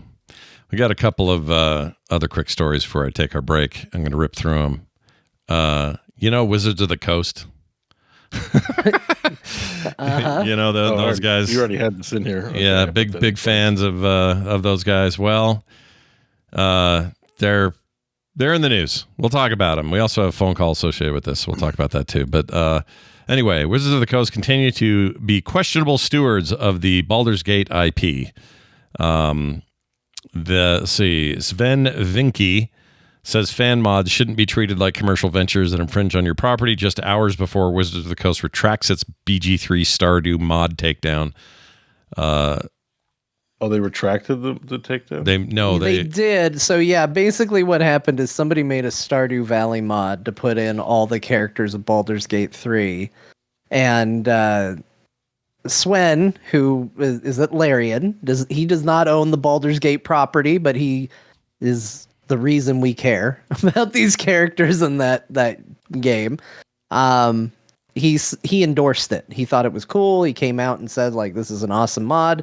And then Wizards of the Coast told them they need to take it down and they can't make that mod anymore. Yeah. And then he came out and kind of was like, hey, this isn't good. We need to support fans. And he made a big statement about it. And then they said, oh, oops, that was sent in error. We're going to correct that. So apparently the mod's going to be able to be made, but they went after it and just continues to show that Wizards of the Coast are maybe a little not understanding on what it is we care about. Is the Stardew mod a Stardew Valley mod? Yeah. So you could you can farm and shit. I'm excited about this mod all of a sudden. Yeah, I think you just play as the characters, but it's still just Stardew Valley. But you play as Astarion or whatever. But you do it not in Stardew Valley. You do it in Baldur's Gate. It's a Stardew Valley. It's a Stardew Valley mod. Yeah, it's a Stardew Valley. I had it all backwards. I thought you were doing Stardew Valley in Baldur's Gate 3. That made more sense to me. No, it's not like someone made the game mode. No, it's in Stardew Valley. Well, that makes me even madder at them then. Because the other way I kind of understood. I'm like, well, it's their game technically. They can't, but doing it in Stardew, it would be even worse because they actually have like in-game mod support to make it super easy to install mods. But whatever. I made a Quake mod in 1997 that had my boss's wife was all the enemies was a picture of her on their heads. Because she was mean and no one liked her. Can you imagine what the ramifications would have been if you did that in 2025, Scott? I know, dude. I think about that sometimes, the stuff we used to do. But the things you do are not without repercussions. You should, do things in good taste. But generally speaking, if someone puts Thomas the Tank Engine in the 1000th video game, that's good for if you own Thomas the Tank Engine. You know what I mean? It's good for everybody. Bad. You don't need to go and sue the people for making Thomas the Tank Engine mod for Skyrim for the 100th time. No. If anything, that gives you brand recognition well beyond what you could pay for. It's all you have to be stupid to try to shut this shit down, and that's what Wizards of the Coast is doing. If it gets to the point of monetization, like there's a case to be made that, like WoW private servers, it's like, okay, well they're charging people for it and it's their IP. They gotta, there's a line somewhere, but like, it's a free mod. Yeah. With some JPEGs of your characters that people drew because they love your game. Yeah, that also, if we're going to get to it, and yes, I know people are going to say, legally speaking, it's their right, but let's just examine it for a minute. Yes, they have the rights to these characters, but these characters are big and important because somebody else took their license and created these characters for them, which they are now monetizing to hell and back. Yeah. Because let me tell you, Astarion is all over the stuff that they're putting out now. In terms of Dungeons and Dragons material, he's showing up in books, he's showing up in stories. They're planning on running with these characters like crazy. So they're making money off of somebody else's work. Somebody else using those characters for free really only benefits them, and them going trigger happy with takedown notices and all of that really shows a lack of understanding on how they got into the situation they're in, because they didn't even trust that Larian was going to make a good video game. Yeah. They made them pay for that. And it's sad. They're so dumb. I like this article on PC Gamer because Lincoln Carpenter, the author, his subtitle for the headline or subhead is Karlach would hate all this. I agree. Yeah. She would not be happy about it. All right.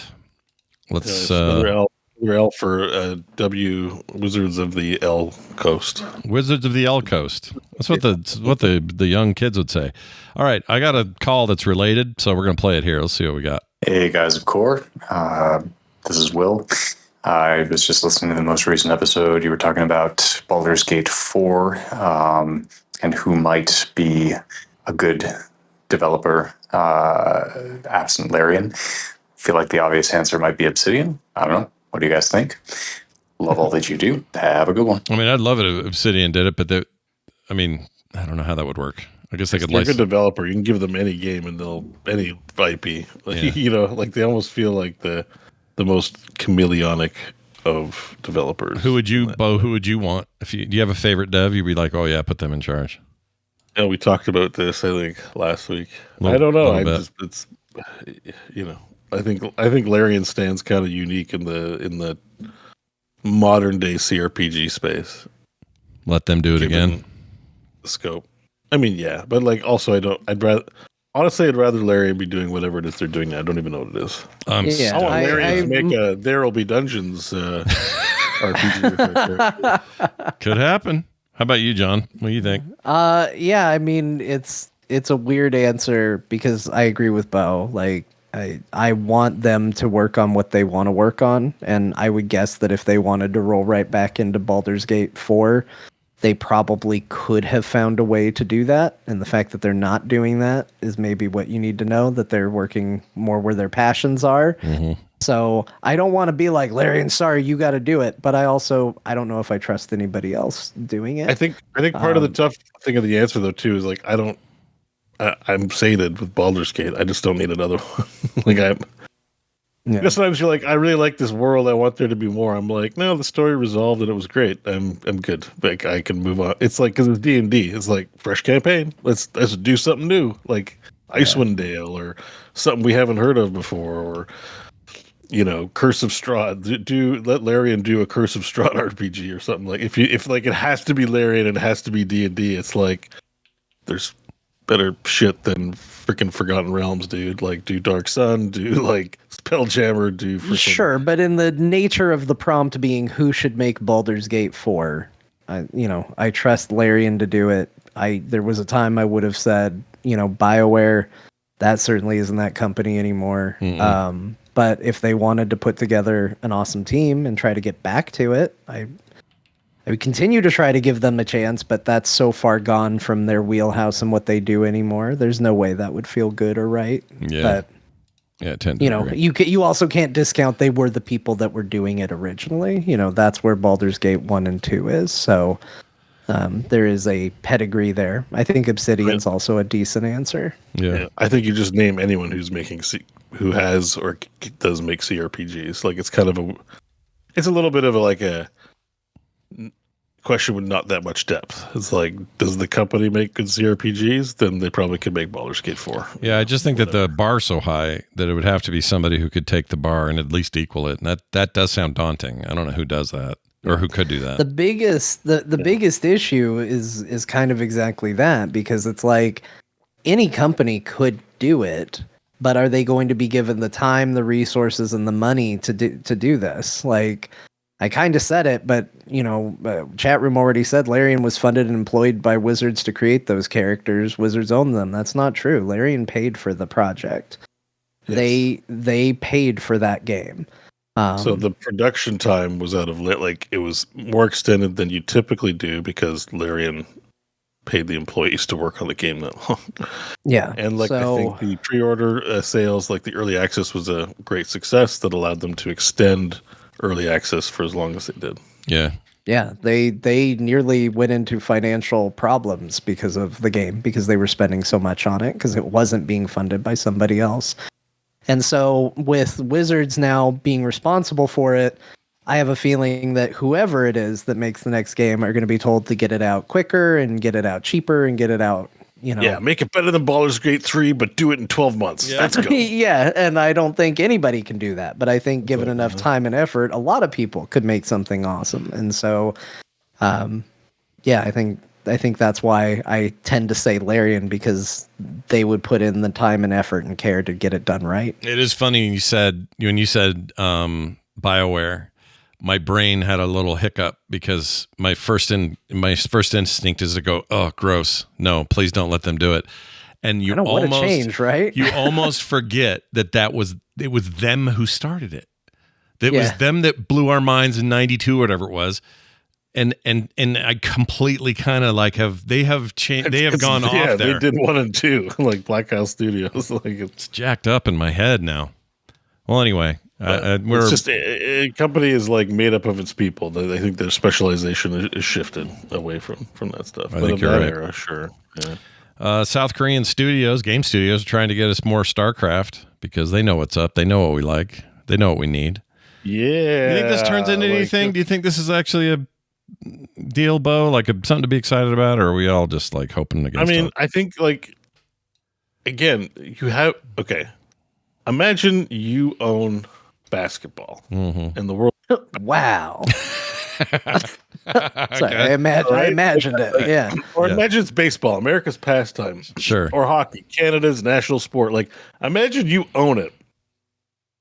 And you're like, I don't know, guys. I think I'm going to drag my knuckles for as long as humanly possible to serve someone their national sport. That's why all these Korean companies are like, can we make the game? This is really important to us. People just freaking love StarCraft here. There's a whole celebrity culture. And because you guys are, well, we now know from the Plain Ice book, it's still not World of Warcraft money and all your stupid infighting, that your egos have gotten in the way to what is a country's national sport. Yeah. And 100 people would everyone's just okay, if you don't give a shit about it, let us do it. And I think South Korea and Blizzard have had their kind of IP spats. I think Korea has that a lot with American, just Western devs and tech people, because they kind of sometimes just do, their IP laws are a little different. They'll feel free to broadcast StarCraft on TV and not give anything to Blizzard necessarily, and that's not great, So there is as I understand it, some tension with how that works. But what's here is it's a national pastime in this country, and they want it. And as a fan of StarCraft, I want them to have it, because when they have it, they have fun tournament competitions that I like to watch. I'm all for this. Holy shit. And there's value in a name. There's a reason why D&D is still the dominant force, even though you'll meet 100 TTRPG nerds that are this system's actually better than, why do people play Dungeons and Dragons? Well, it's because the people you play with just want to play the Dungeons and Dragons. And StarCraft, I think, has that mind share where I'm sure there are other RTSs out there, but They want Jim Raynor, damn it. Yeah, they do. If there's no Raynor, if there's no Zeratul in it, it ain't the national pastime. I named a female dog. My female girl dog upstairs is named Jim Raynor, the female dog, for a reason. Yeah. You don't make that kind of choice lightly, you know? And if you play baseball with a football, that ain't America's pastime. Sure, they're both balls, and football would have more RNG. And if you ask the Hearthstone team, that would make a better game than baseball. Foot baseball. But people like baseball don't give a shit. They like their standardized baseball that if it hits you, it gives you a concussion for a month. I've been hit in the head with a baseball a few times in my life. The stupid sport in the universe for that. Yeah. That ball sucks, dude. That thing hurts if it hits you. Holy shit. It does. I've been bashed in the nose with one. It doesn't feel good. There was one rolling at like 2 miles an hour, and I put my glove down to catch it, and it hit a rock and smashed me in the face and knocked me out like when I was like 6. I'm like, I hate that damn sport. But listen, if you put a football in baseball, that shit ain't baseball. And if Jim Raynor and Zeratul aren't in StarCraft, it doesn't matter. It ain't StarCraft. The Korean people have spoken. Yeah. Every company has spoken. Make damn StarCraft, Microsoft and Blizzard, for the love of all things. Amon, or the love of whoever, for the love of Kerrigan, get your shit together and make StarCraft 3. Thank you for coming to my TED Talk. That was a good TED Talk. TEDx is what that was. It was fantastic. Yeah. All right. Well, maybe one day we'll have to see how it goes. Maybe one day. I don't want to pull my hair out. I'm going to lose all my hair. I'm just going to rip it out because there's no new StarCraft. No new StarCraft. I feel them, man. Let's go. Let's do it. Also, this is an interesting story to kind of finish this out before the break. Sure looks like we're going to get a Star Wars XCOM style game. I'm here to tell you, I'll play that. I'd play me some Star Wars XCOM. Are you kidding me?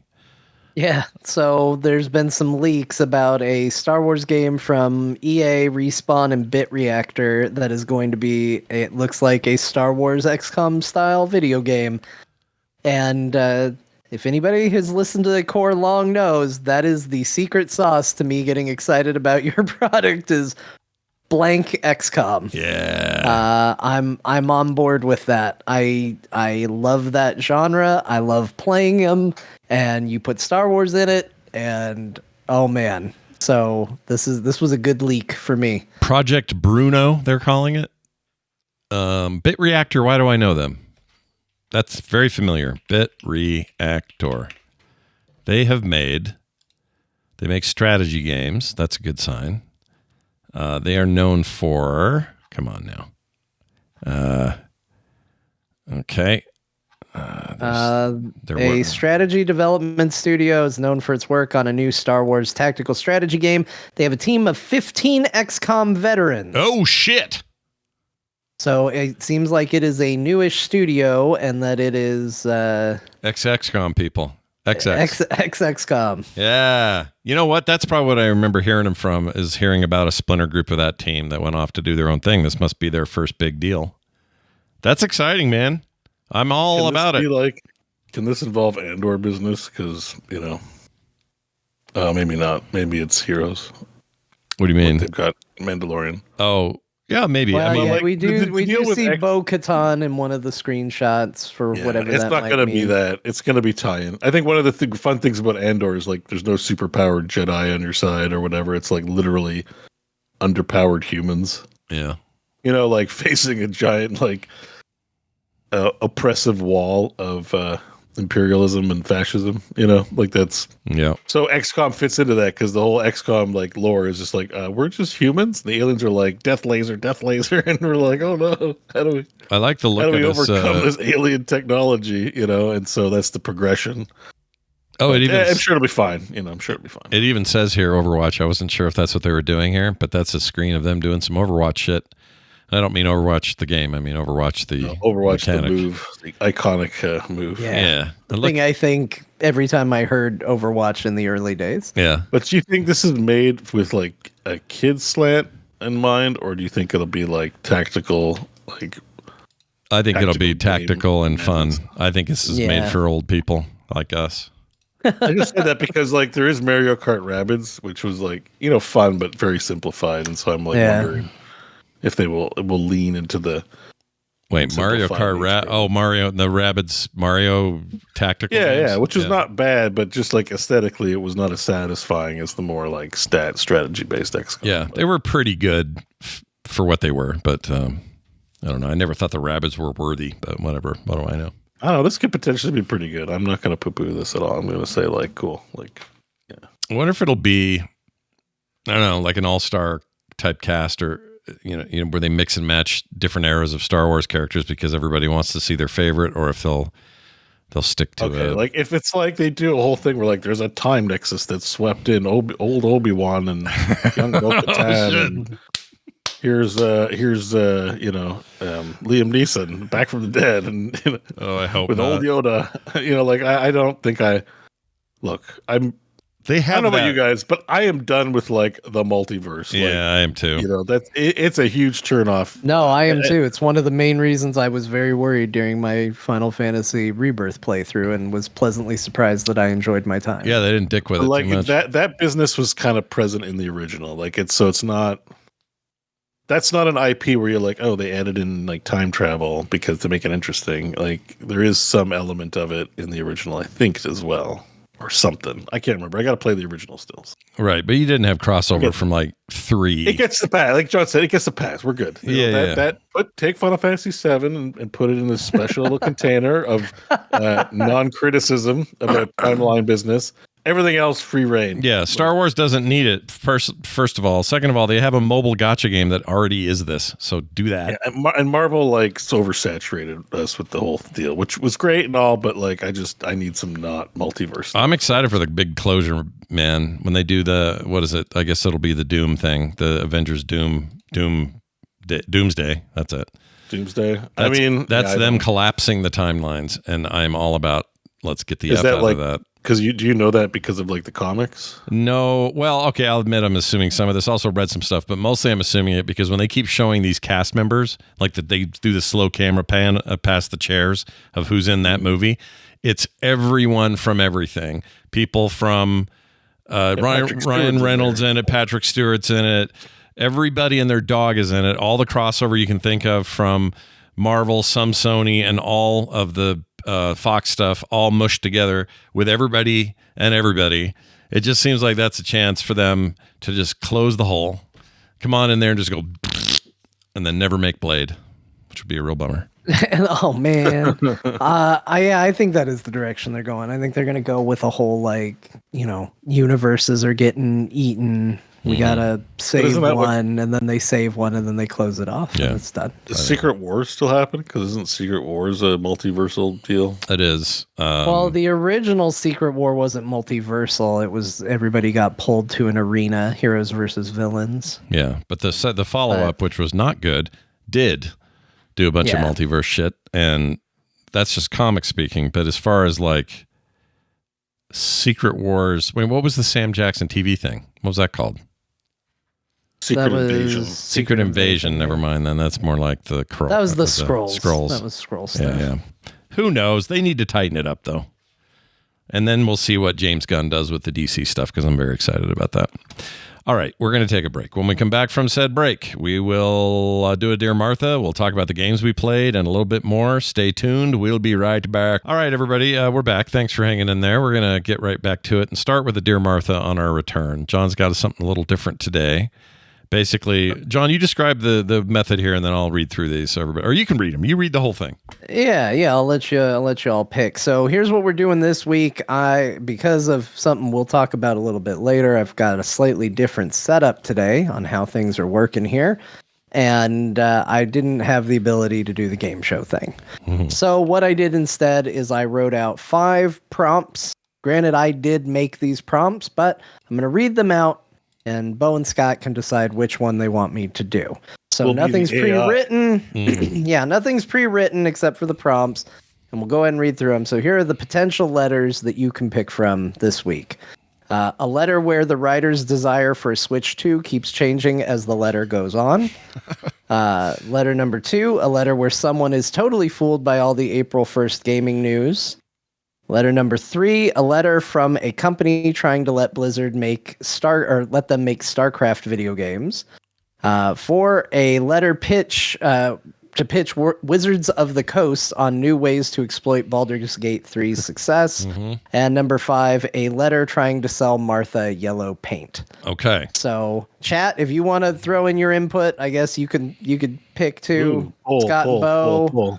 You can pick as well. Yeah. Do you do polls on YouTube? We could do a poll pretty quick, although we'd have to write it all in there. It might take longer. We don't. They saw the options. You put the options up there. They're typing it. I'll put them up again so you just see them in case you missed it. Yeah, just type a letter or number, not a letter. That wouldn't help us. No. And the letter would be. I want to do all of them, but they're all great. Yeah, I'm kind of torn. So far, apparently, so is the audience because we've gotten a vote for every single one of them. It seems like. Yeah, there's not a lot of like clear winners here. Although Benjamin makes the joke of choosing letter A, and that's fine. I'm seeing a lot for 1.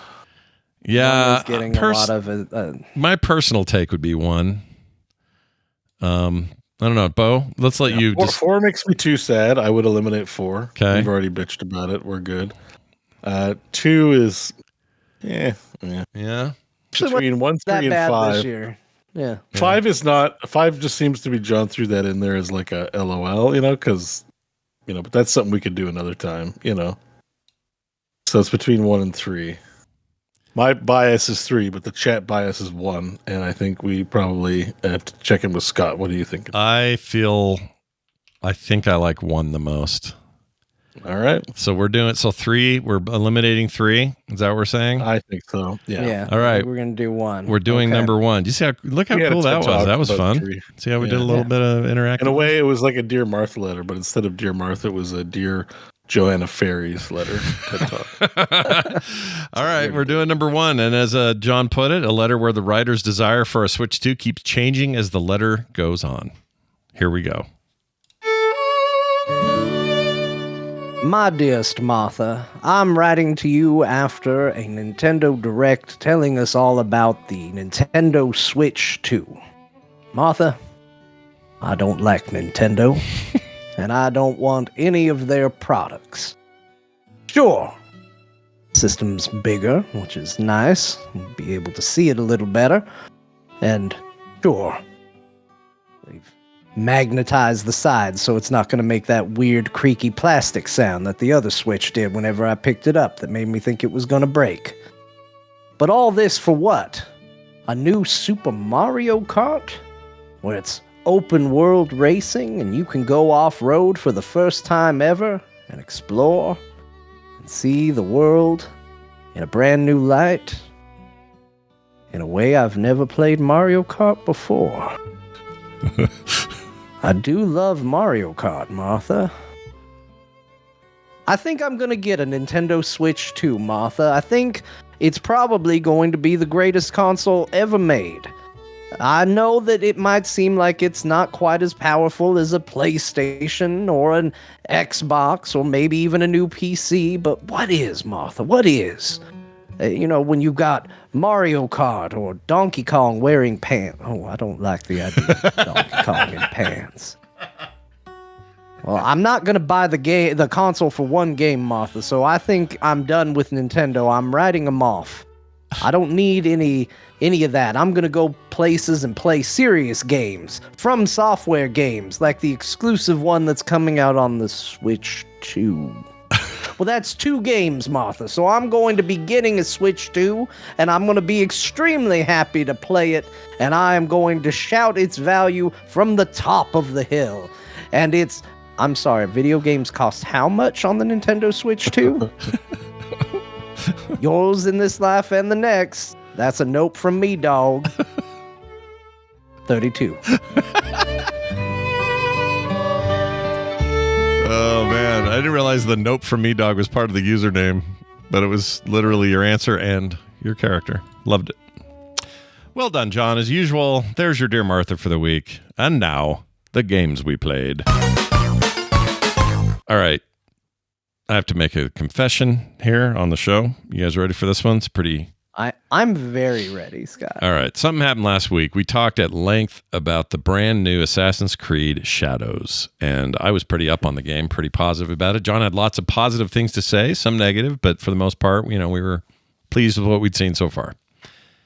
And then you did this thing. You decided last week to have this little experiment where you would simultaneously play that game and you would also play Ghost of Tsushima on PC, which you had for a while, I think, and just hadn't started or something like that. Yeah, I've had it for a while. Yeah. An embarrassing amount of time based on what I'm going to say about the game. Yeah, exactly. So it was one of those deals where I just talking about it. Now, many people know on this show that one of the weird things that's happened to me in recent years was me saying I'm going to beat Ghost of Tsushima, and I've been playing it on PlayStation 5 ever since the enhanced version of that game launched, I think, with PS5. I think it's the first game I bought on the device. Yeah.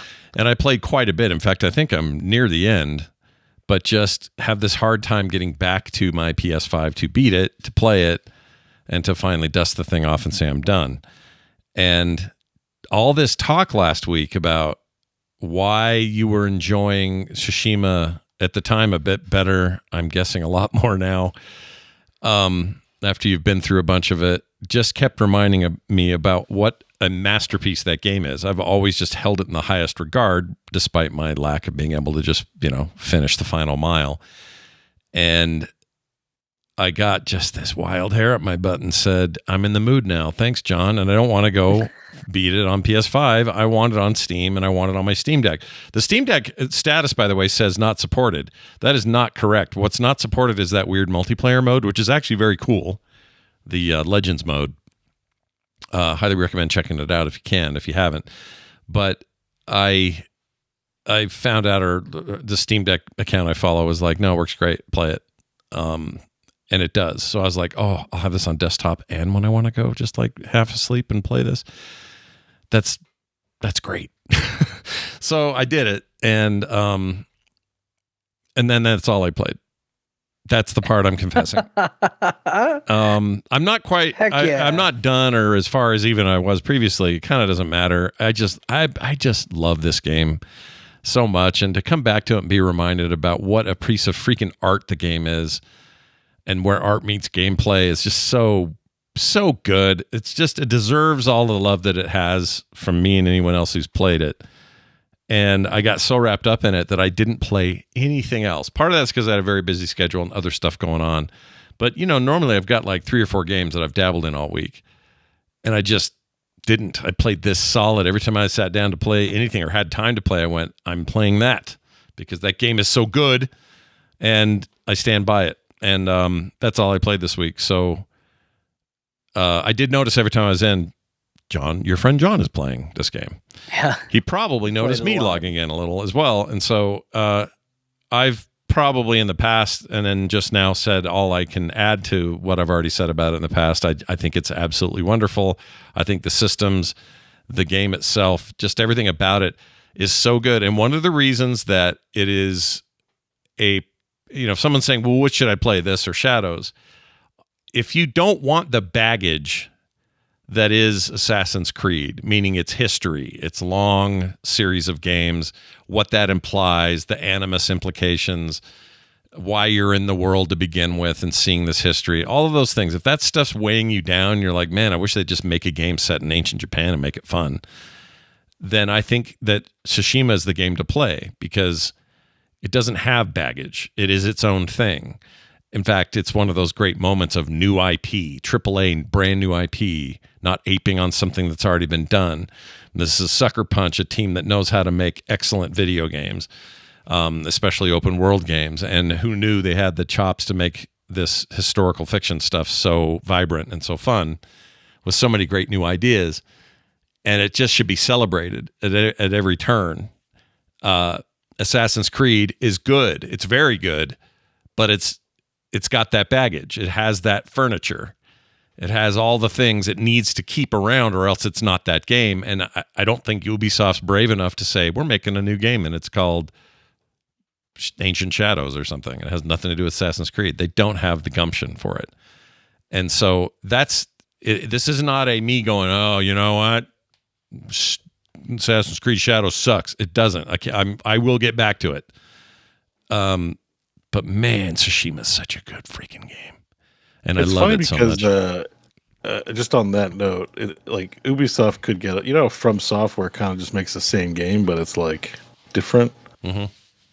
like Ubisoft could do that. They could literally make an Assassin's Creed that is not Assassin's Creed, that's still an assassin game, and I think it would probably be better for it. Like, Yeah. Seems like, just risky. drop the name and all the baggage. Like when you say that, I'm just like From does this. Like, not every game has to be a Dark Souls game for it to be a Dark Souls game. Like, yeah.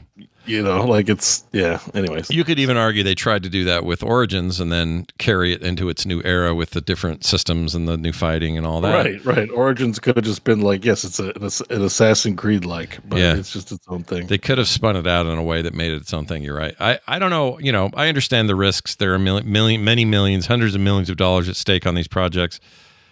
It's impossible to compare it, and they've earned the Assassin's Creed weight.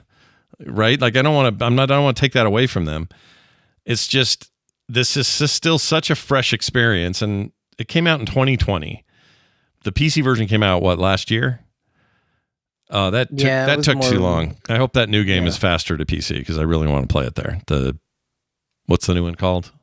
The sequel Ghost to of Yote, or whatever I called it before. Yotai. Chakotay. Ghost of Chakotay finds a spirit animal out of every episode. I mean, I think that was literally an episode of Voyager where he talks to his ghosts. Yeah, he talks to ancient, native ghosts or something. Yeah. But anyway, this game just continues to shine for me, and coming back to it's really refreshing because I'm forgetting a lot of story points, and so it feels new in a lot of ways, but also just such a great groove. The combat is unbelievably fun, and it never gets boring for me. Like if I'm going to do a standoff, that feels great. If I'm doing assassinations, those feel great. The combination of the two, if I'm taking a camp on that's kind of complicated and needs a bit of both, it just feels insane how good the combat is. It's really like a high level that's hard to beat. And they give you so many cool tools to use in scenarios, because they'll give you a scenario where it's like, hey, protect somebody, and someone will get the little mark above their head that they're gonna go try and kill the person you're supposed to protect, because the game does warn you when that's coming. Mm-hmm.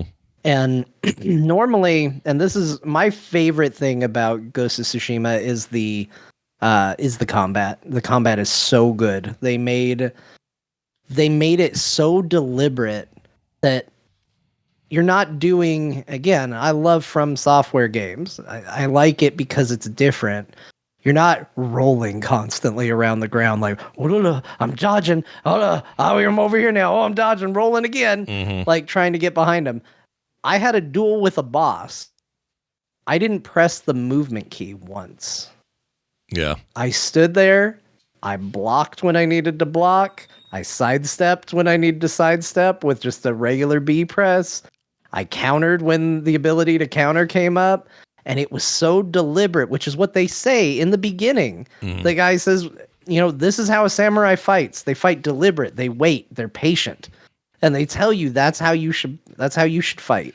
And when you play that way, it makes the game seem so cool, because it's not just mashing a button and taking HP off. It feels like there's this deliberateness to it. Like if you're sitting there mashing somebody, it's because you're playing poorly to a degree. Mm-hmm.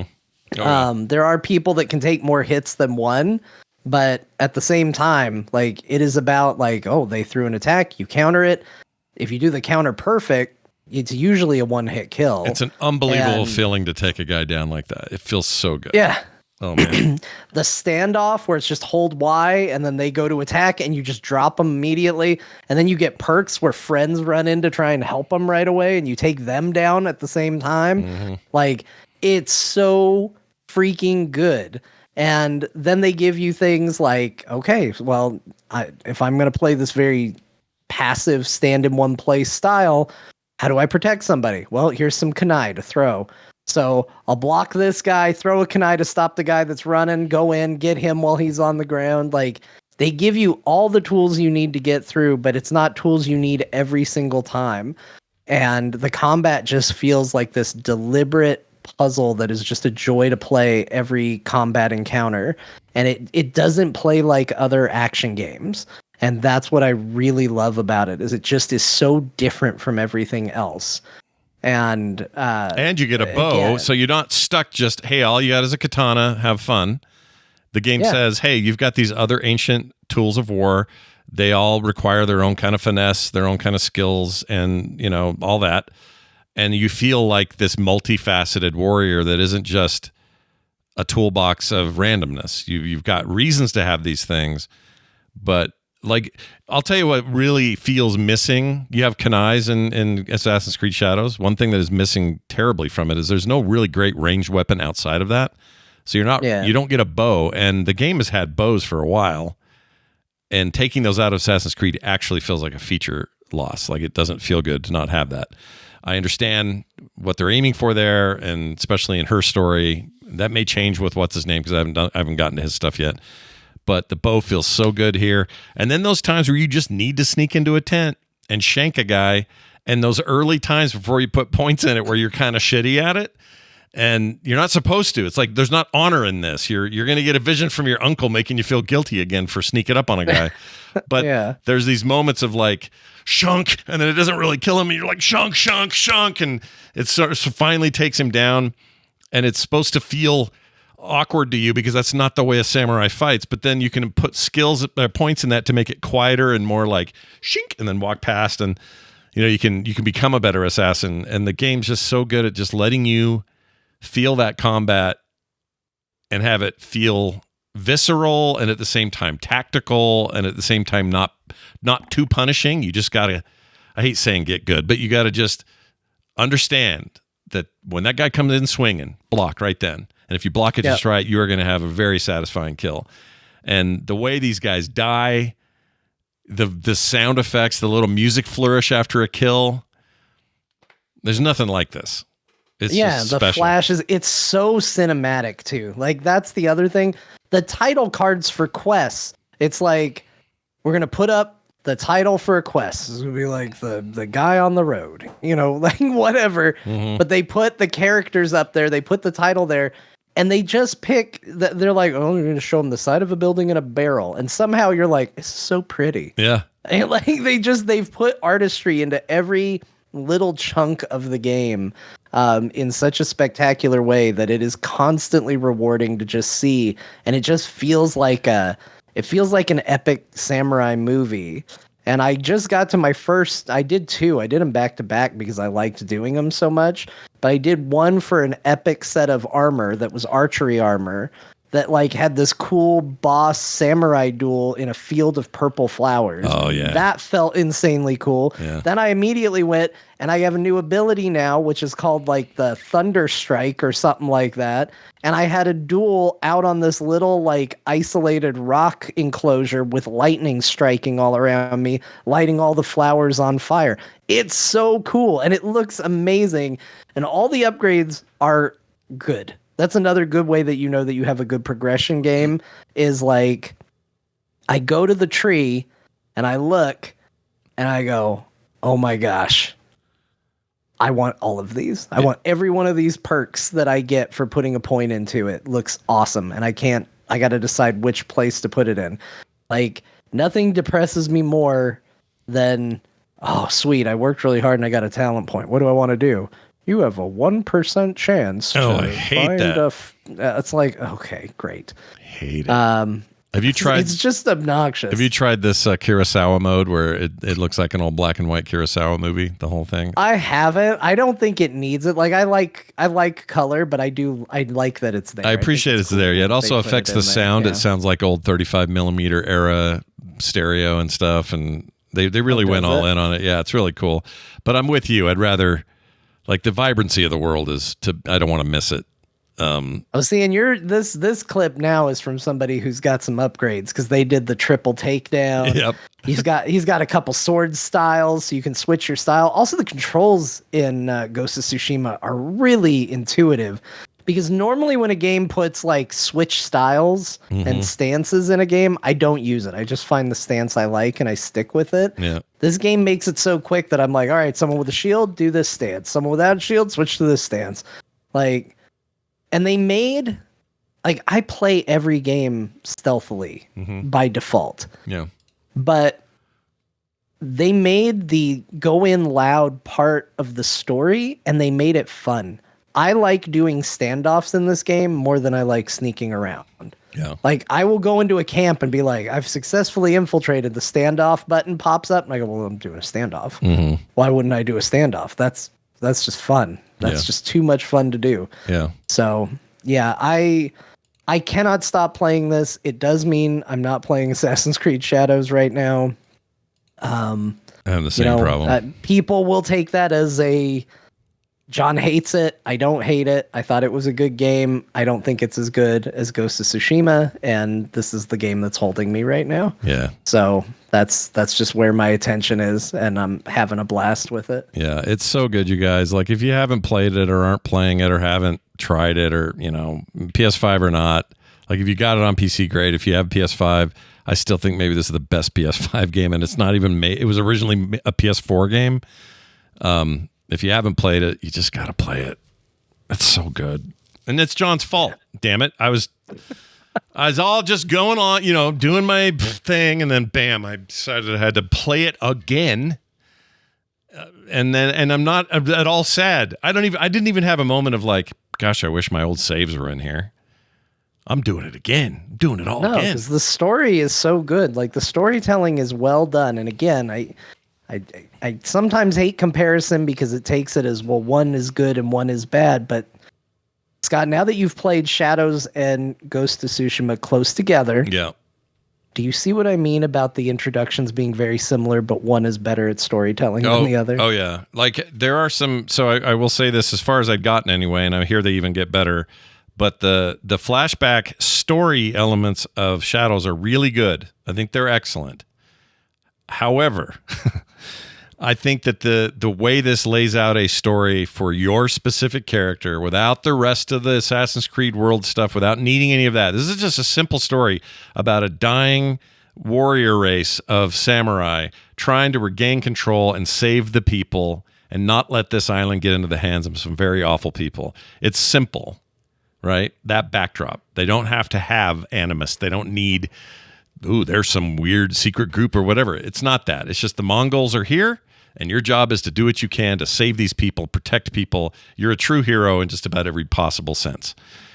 Yeah. On that backdrop, they tell that similar story in a much cleaner, simpler way because, again, the baggage isn't there to deal with. It's just where they have flashback stuff too.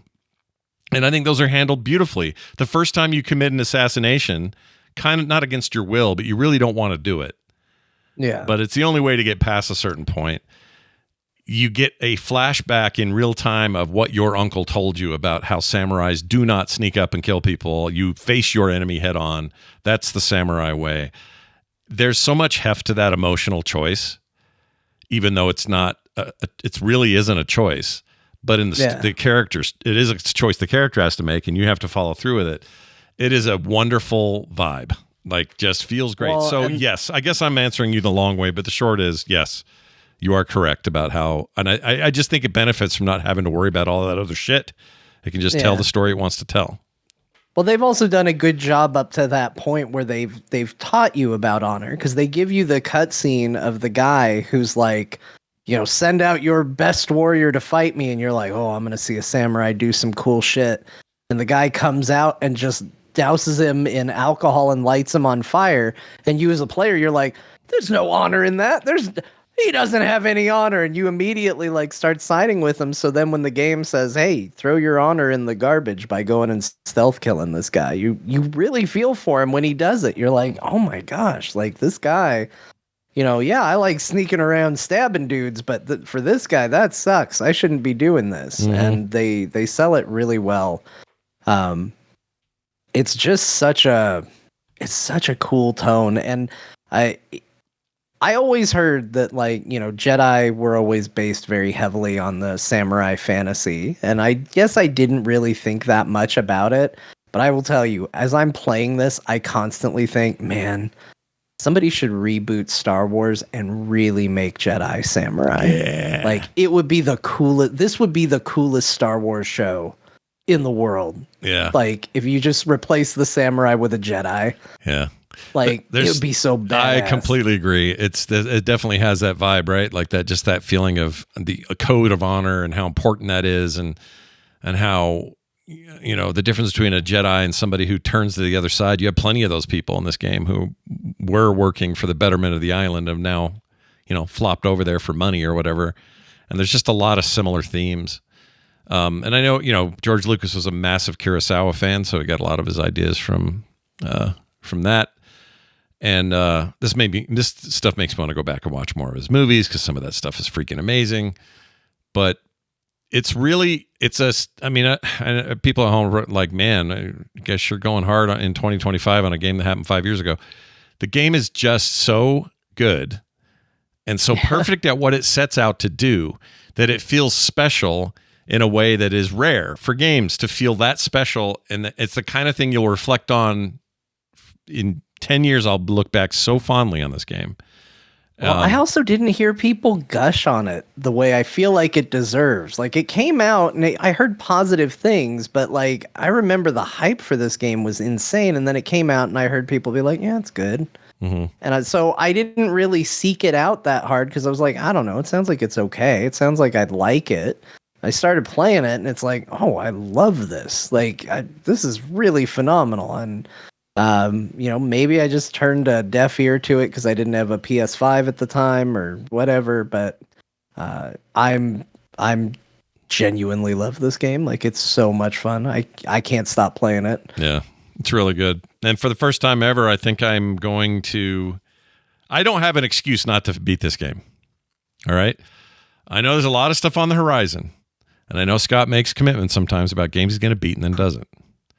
Yeah, this is the game that started that. Yeah, it's come full circle. This is the reason you have that reputation. And I really feel like you need to beat this game. Yeah, to beat the memes now. Like, I do. This is taking on a life of its own. Like, if you're gonna not abandon any game, it has to be this one. Even if you don't feel like playing it, you got to sit your ass down and play it. Yeah, or else you're just gonna hear about it forever. Yeah, forever. I agree. So here's what I'm gonna say here on the show. Oh no! I believe that if I can beat this game, this is probably everyone will probably agree with me. If I can beat this game, it will close the circle on that stupid thing that Scott never beats games. He says I'm sure you'll never hear about it again. Yeah, sure that'll be the end of it.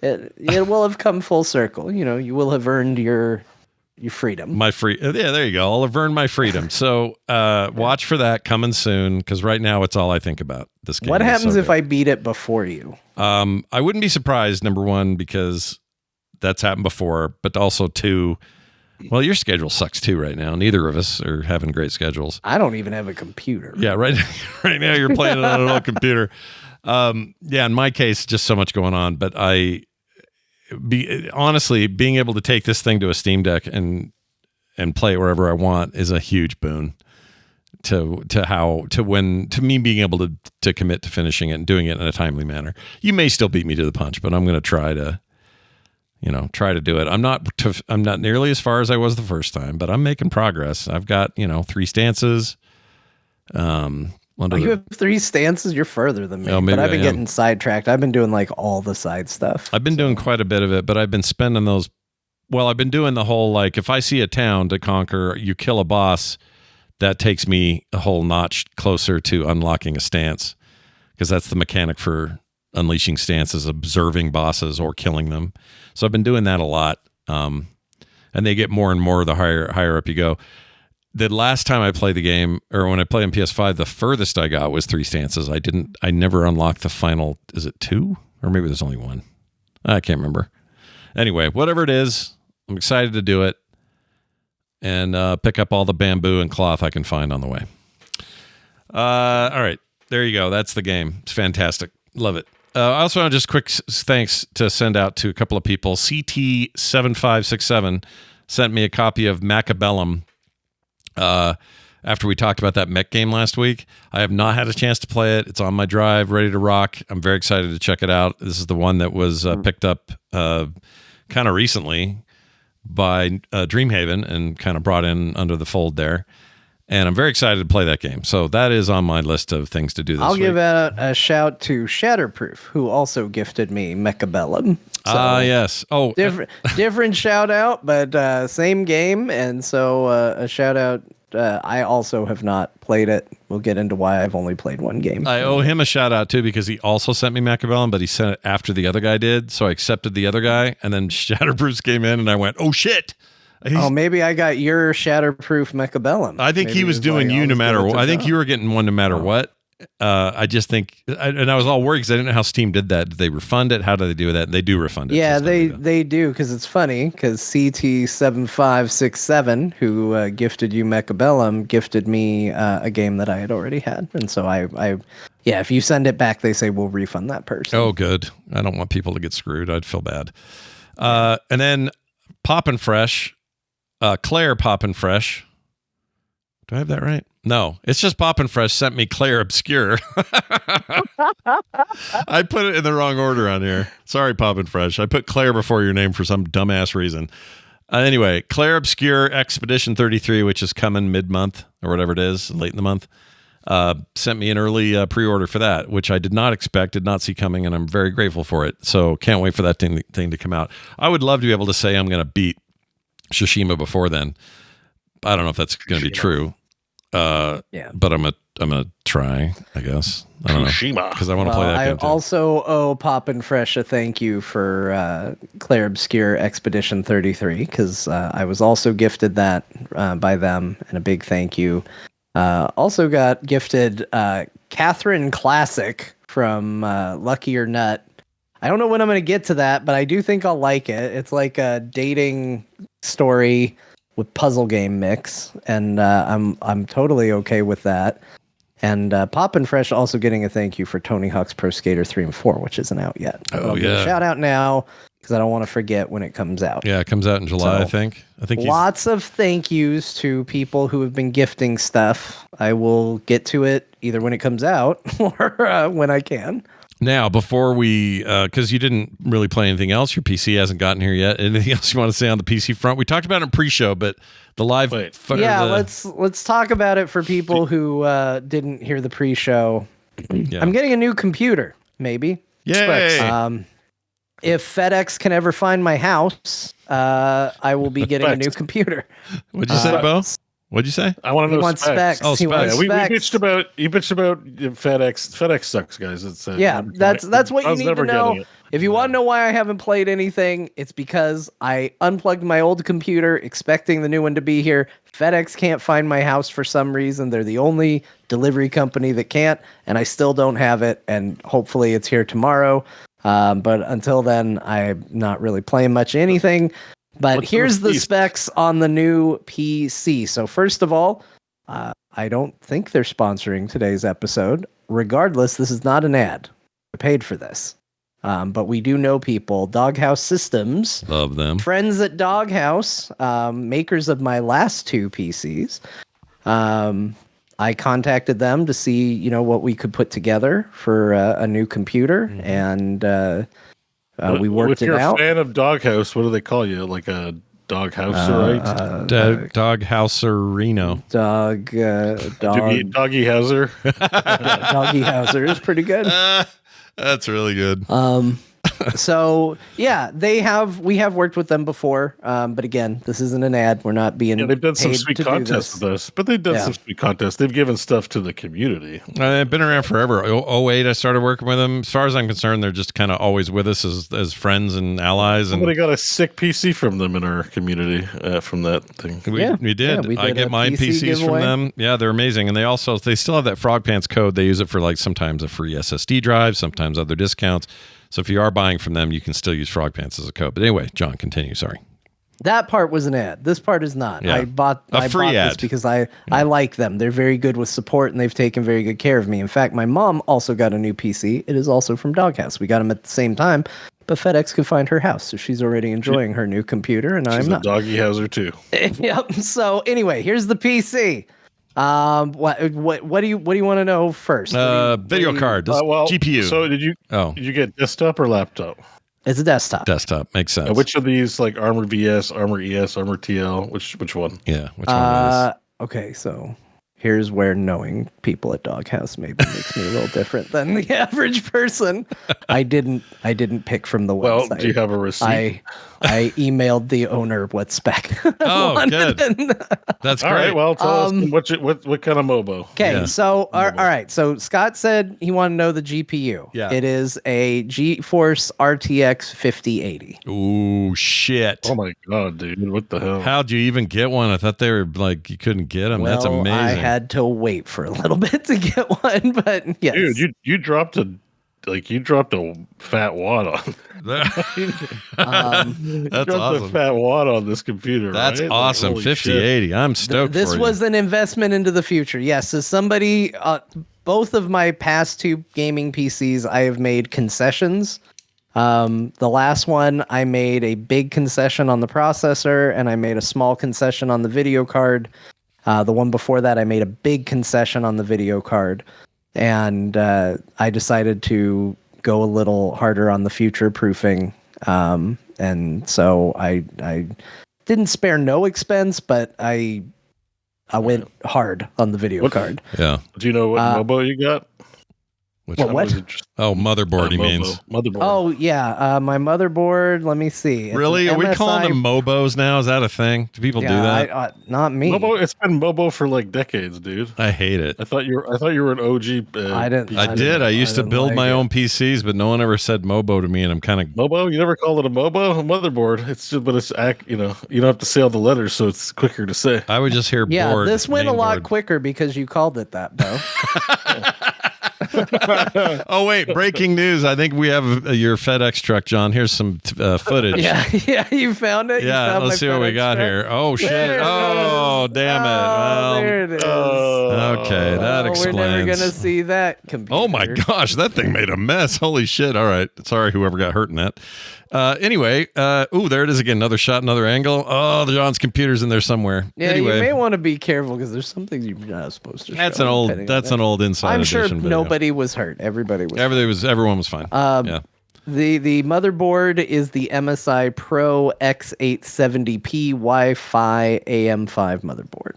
That sounds nice. The processor is an AMD Ryzen 7 9800 X3D CPU. That's where I'm going next And time. it has I'm going 64 AMD. gigabytes of RAM. I'm going And it has a AMD. 2 terabyte NVMe hard drive. I'm going 64 AMD. gigabytes. Yeah. AMD all the way though. I'm never doing Intel again after this weird chip shit they did last time. I'm going AMD. 12th next time. gen. 12th gen Intel's great.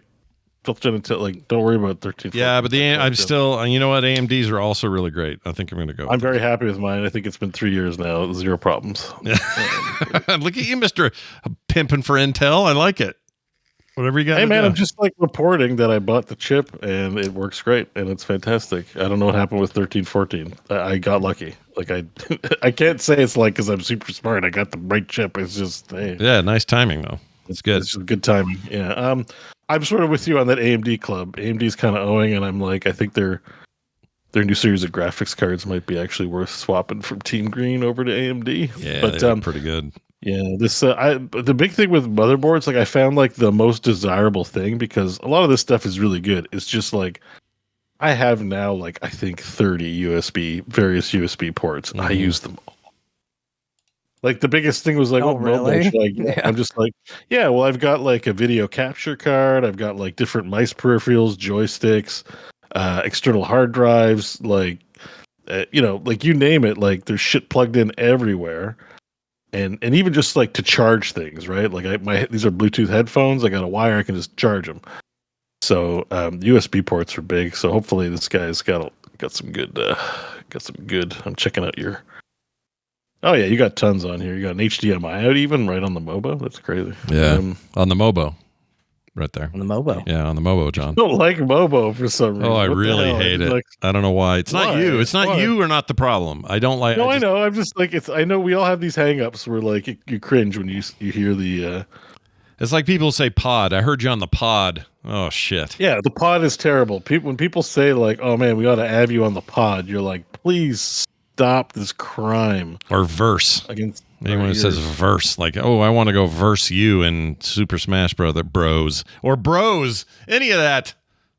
Hate it. Well, okay, yeah. I mean, bros is more of a cultural affectation than the word itself being a curdling of sound, right? It's all curdled. But I don't know. Mobo's been around for like a long time. People in chat were like, it's like 20 or 30 years old. Like, but I don't doubt it. I just somehow avoided it, and I'm somehow glad that I. Yeah, I'm in the same boat. It just caught me off guard. Yeah. I believe that it's been around. It just like typing out motherboard like sucks, right? Like it's just like, what motherboard do you have? It's like Mobo's like 4 letters. It's quicker, you know.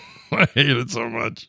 Every time I say it, it's not getting better. Usually something will kind of it'll sink in and be okay. It's not bad. No, Mobo's right. You're like, oh, it's me. Let me just get over it. I hear it a few times and I'm good. But no. Yo, right. Bro, what kind of Mobo you put in there, son? Yeah, what's the Mobo, bro? Yeah, you mofo.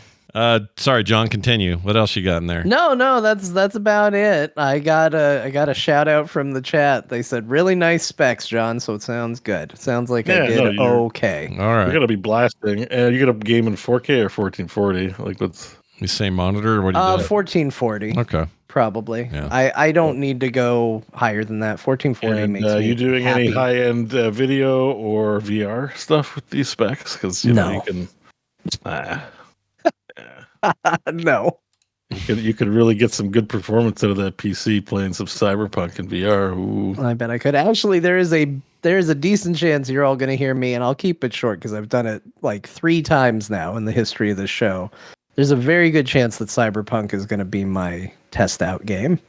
Hell yes, it's a benchmark. I'm feeling such an urge to play it again, and it is going to look amazing, and it's going to play amazing, and I just shared with you this week, like somebody saying like, oh my gosh, here's a way you can do this quest. And it's completely something I've never heard of or thought of before. And that led to a whole bunch of other YouTube recommended videos. So I've been watching a bunch of Cyberpunk stuff too. So I'm probably going back to Cyberpunk. Cool. I'm excited for you. There's a game worth replaying. That's one of them for sure. Yeah. I would put that up there on you know what? Sometime we should have a core list, and it's just the 10 games that are always playable. Like you can always pick it up and go again.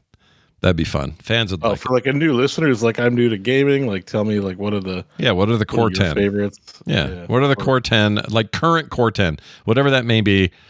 You could include an old ancient game on there if you wanted. It could be one that you just played, but like some kind of rotating list that's always, we're tweaking it here and there. 10 fell off because we added this, or this one moved up because they patched it, or whatever. I think that could be fun. Oh, I get it. That's I like it. I'm excited for you, John. That's great. Very excited. I wish they'd get it to you. No wonder you've been so pissed at FedEx. Oh my gosh, look at what's in there. Yeah. Yeah, that's part of why I'm mad. I'd be mad too. Yeah. Yeah. I'm mad for you. Sucks. That's kind of why I built my own, because I didn't want the anxiety of waiting. I wanted to like have everything. Like I went to a store and got everything off the shelf. I'm like, have it now. Definitely. Yeah, happens. I've built my own PCs. You can't order from Doghouse if you do that. So but I also like this. I love the support that I get from Doghouse, which is good. And it afforded a lot of freedom by going with them.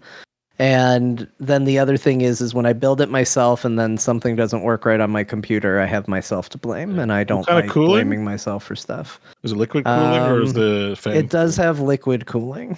Nice. Okay. They all which I debated, but I they know what they're doing. They do. Yeah, John over at Doghouse would always recommend that to me when I was upgrading, and be like, "Oh, you got to go liquid cool." Yeah, no, they've optimized their. I'm sure they don't want to have returns of technical support calls, so I'm sure they're making their systems well. So it's not an issue. Mine is my own P. I got them to put my own P in there. Will you put that in there for me? No. Just my own urine. I sent them a piss. I'm a really big fan of these like giant, because like I didn't realize how big these fan coolers they're just giant. Like the Noctua I have is like.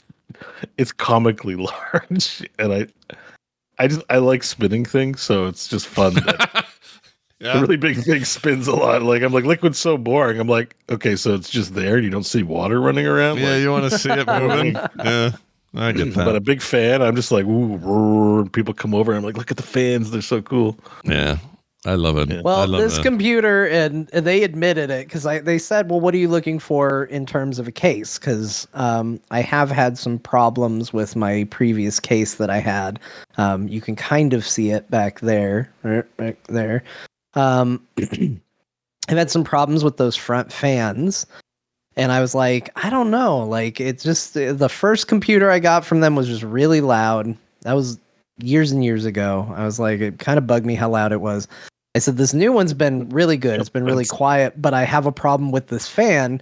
And so they offered to send me free of charge a replacement front fan panel. And that was super nice to begin with. Like, that's what I mean when I say the support. But also, I was like, I just really want a computer that's quiet because I feel like I haven't had one in a while that's quiet. So they gave me this. The case is going to be, hold on, I have the name of it. It's the Fractal Design R5 case, which is apparently designed with being quiet in mind. Yeah. But it is not. This is not a case that you're like, look at my computer. Yeah.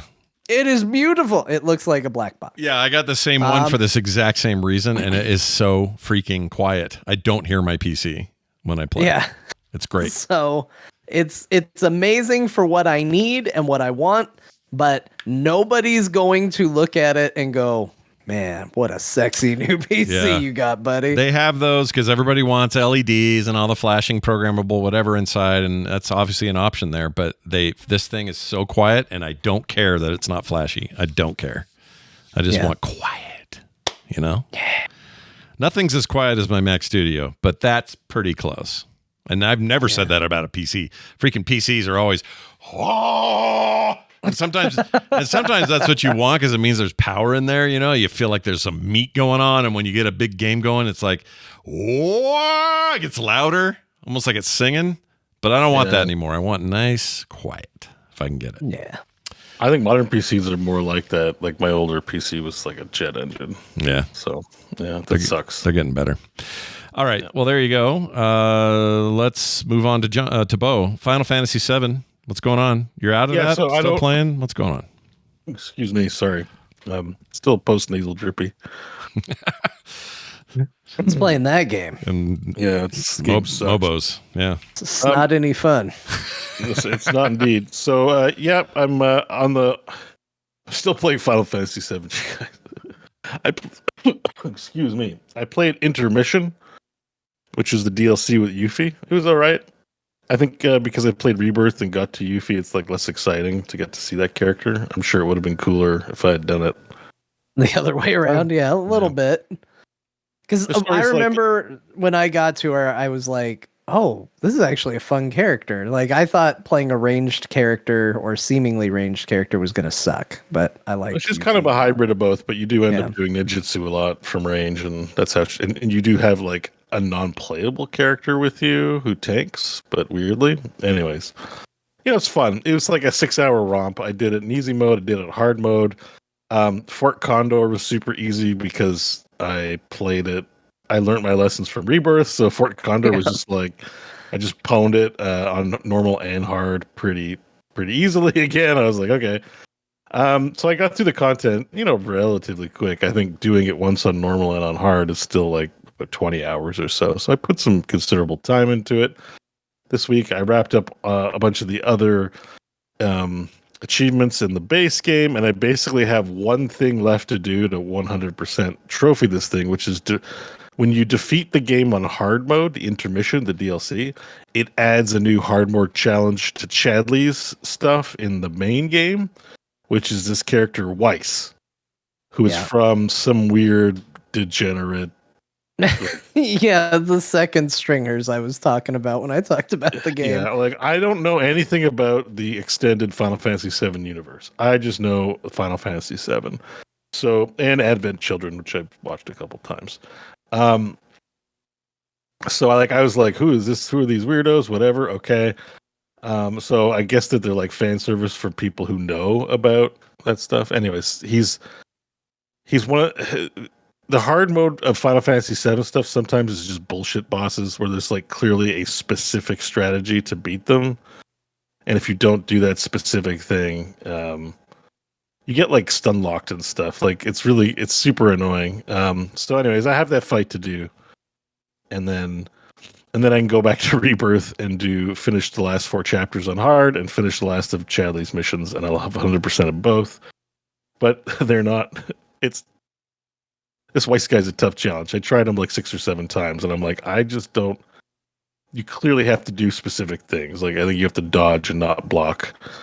And I'm kind of used to a lot of, especially like one-on-one sword fighty bosses like Sephiroth, Punisher parry, which we talked about last week.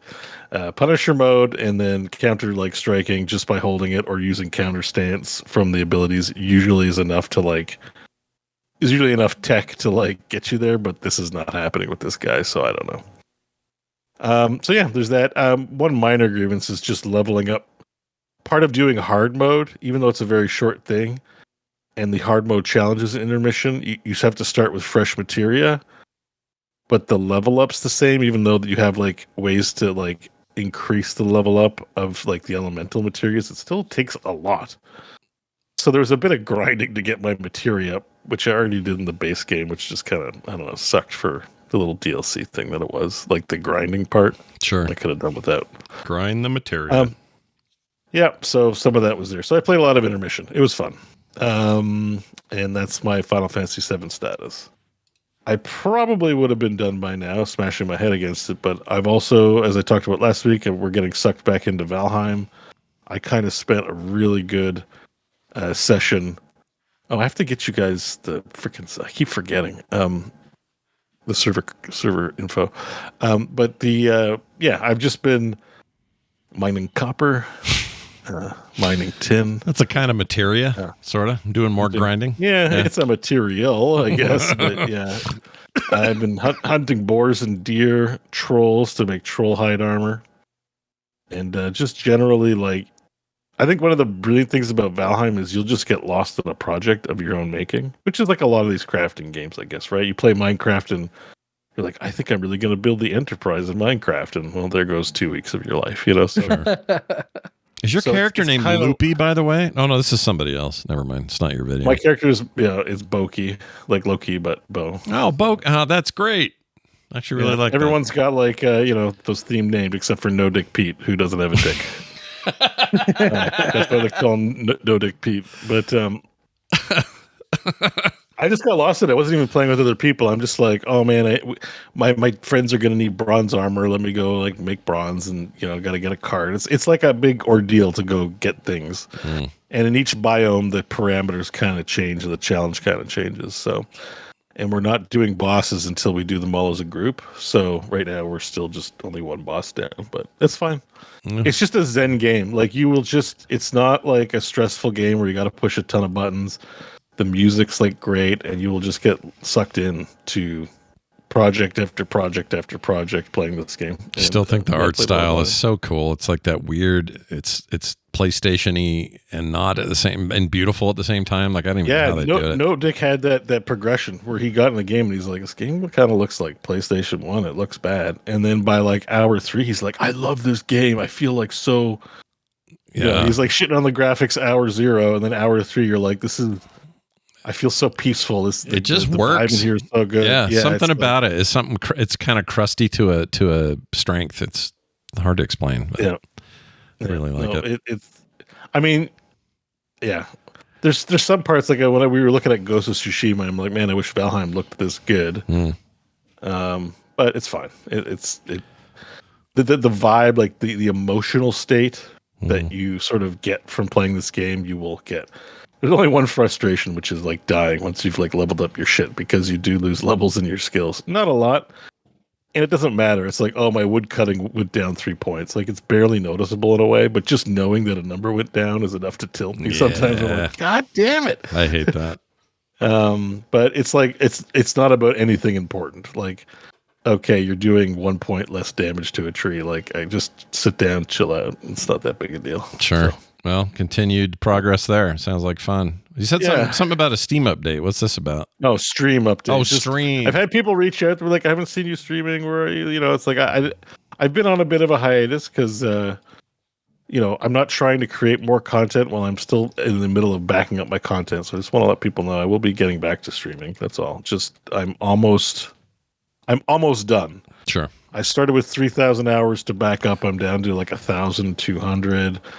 Out of like 800 videos, I'm down, and I think I'm just going to cruise into the home stretch. The part of the problem is the way this works is I'm like, all right, time to back up my videos. I'll play a game while I'm backing up, and then I'll like go between both for like an hour or two, and then I'm just sucked into the game for 8 hours. And I was like, God damn it, God damn it, Yeah. So it's kind of a little bit of that. So and there's just been people who've been DMing and messaging me and shit like that. They're like, where are you? Are you streaming Valheim? It's like, I don't know about this week, but like very soon we'll be back at it. They miss you terribly. They miss your face. Yes. Yeah. And it's good to take a break from stuff like this. Like I've been like working a lot, and we do the show and then streaming, and like I don't really have much of a life outside of that. So it's actually just been good to have a bit of a release valve for the past few weeks. And I agree. Not have to be like in a fun mood. It helped me. I put that pressure on. If I'm like turning the stream on for 8 hours, I want to be like, fun, at least nice to watch. And if I'm feeling crusty, because sometimes you want to play a video game and you're feeling crusty because you don't want to like talk to people. Yeah. Or just feel like shit or whatever. It's the hardest thing having with a stream on is like, I don't want to have a stream Yeah. on and be like, you guys are all losers. I hate life. I'm like, life sucks. Yeah. Or whatever it is I'm feeling. It's kind of hard to like, That feeling of wanting to be on all the time is hard. It's not. I don't want. It's not even that I have to be on. I just don't want to be crusty. You know what I mean? Where you're just like, I just feel like being like a crusty shit, and people don't need to see that. So, Yeah. it's just been like that. Yeah. No one likes a crusty shit. Well, yeah, no, I don't think so. All right. Quick emails. That's a good question. Texts, actually. These came to us at 10hams.com. That's 10hams.com. And let's see, a couple of these. Is this the one I put in here? Oh, yeah, I've got another call that'll come at the end of the show. It's just a little bit longer, so watch for that. But an anonymous person sent into 10hams.com. Beau should know that the modern pinball is in a great spot right now, meaning modern pinball games. The newest release is even a D&D pinball with Critical Role voice acting. That's kind of cool. Sick. That is cool. I had no idea that Man, was a I want a thing. core pinball machine. Do we have a pinball manufacturer in here? Let's get it going. I watched a YouTube video about how they assemble it, and I was blown away by how many employees were involved. I was like, they're making this kind of money in pinball? Mm-hmm. They're like 50 people on a production floor putting that shit together with all these like custom parts. I was like, Yeah, it's I wild. low-key kind of want to work there. Oh, I know, right? Can you imagine a cooler thing than designing them, putting them together sounds fun. All of the process sounds fun, except maybe tech support sounds lousy. But I honestly, like, if it was affordable and I had space, I would drop everything I collect and collect pinball machines. Like, I want a pinball machine room. Like, that's, yeah, I have no real estate for that. I have no finances for that. But like, yeah, the idea of the things going click clack is great. the final little note on here, he says he's correct in picking pinball for a hypothetical cabinet in the home. All arcade video games can be emulated on Steam Deck, but the feel of true pinball hardware cannot. So That's true. I did like, so I wasn't on that episode, but I did like Beau's answer. I thought his answer of pinball was a good choice. Mm-hmm. Although my answer is always Mortal Kombat 2 machine. yeah, that'd be hard to turn down that one. Just because that was the arcade cabinet that got me into the arcade. It was like, I got into Mortal Kombat because my grandma told me, you're not playing that game where people are ripping each other's hearts out. And I had no idea what she was talking about. But I was like, that sounds awesome. So that's how I found out what Mortal Kombat was. And then it was right at the time that Mortal Kombat 2 was coming out. And I couldn't go to the arcade enough. And I'm terrible at fighting games. And all I wanted to do was just play it or watch people play it. And it was magic because there was you can go to YouTube and see all the fatalities the day after it came out. You sat there and you watched and you were like, maybe this person's good. And then they do a fatality and you just lose your mind. So I have lots of nostalgia for Mortal Kombat 2. To an extent, Mortal Kombat 3, but I like MK2 better. So two's, I think, two's the high point of the 2D era for those games, I think. Three's great. It's just three's a lot, you know? 3 isn't at its best until you get into like Ultimate Mortal Kombat where they put everything into it. Yeah. But then that wasn't really an arcade cabinet, or at least not one that we ever had access to. No. So, yeah, for me, Mortal Kombat 2 is sort of the pinnacle of arcade cabinet MK. For me, it's Joust, but it's that's how old I am. Yes, Beau. So I have a question for our listeners out there. If somebody knows, they should write in. But I do remember being a kid. I'm kind of looking at it now. Like they used to have like mini toys for like tabletop like pinball machines that are smaller in scope that might be more affordable. Has this tech improved? Like, do they actually like? It's not that I want a kid's toy that's like quality crappy, but do they sell like for someone who doesn't have space for a cabinet a more like pocket sized? Might fit on a dining room table or something, but just like a smaller scope pinball thing for me to have a pinball thing. Well, this dude this dude here may know. The guy that wrote in, get back to us and let us know. He didn't leave a name, but like a high quality one for adults, like not like a kid's toy that's like, oh, here you go, here's your little mini pinball machine, it'll break in 3 weeks. Like a quality pinball experience, but that's like tabletop sized. Yeah, I'd love that. That'd be great. Bill also wrote in, says, to add to your discussion about liking to do things in video games that you don't like to do in real life, I don't like snowboarding or skiing. I'm the same. I hate it. But boy, do I love me some snowboarding games. Same. I feel like this guy's me. We need a good SSX remake yesterday. If this was released today and was well done, I would happily buy it at full price. I'm just now getting into this week's episode, so I may send you some more messages, so be prepared. Yeah, I'd feel the same. If SSX could get back to its glory days and make a modern game, we talked about this recently on Play Retro, where we covered SSX and those early games. There are a few things in the works. There's some stuff in early access on Steam that's very promising. Shredders is really good. A few others whose names escape me, but I think Extreme Snowboard games with incredible new physics and snow effects and all that stuff's coming, and I am here for it, man, because I'm the same. It's same with golf. I don't like real golf at all, but I love video game golf. Serious like sim golf all the way to Mario golf, all of it in between. Just love video game golf. Can't stand the real sport. Like I don't want to play the real sport, I should say. The real sport's fine, but it's just not for me. So I get that feeling too. Do you guys fans of the snowboarding games? I mean, John, you live in a desert. Yeah, I loved SSX. And I didn't think I would, because to me, I was like, I just want a game where you just go down the mountain. It's not a race. I just want to snowboard or ski and see beautiful environment and nature. That's what I thought I wanted. And someone was like, well, here's SSX. It's a race and it's very colorful and bright and doesn't really look like real snow, and go.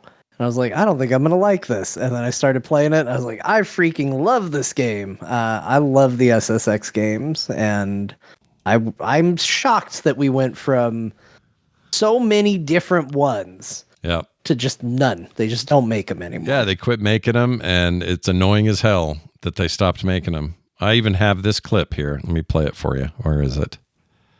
I thought I had it. Yeah, I do. Nope, that's not it. Shit, where is this thing? Oh, here we go. Check it out. Big. Remember? EA Big. Yeah. Big. What kind of car do you like? Big. What's your car? Tell me about your left boob. Big. Oh yeah. Anyway.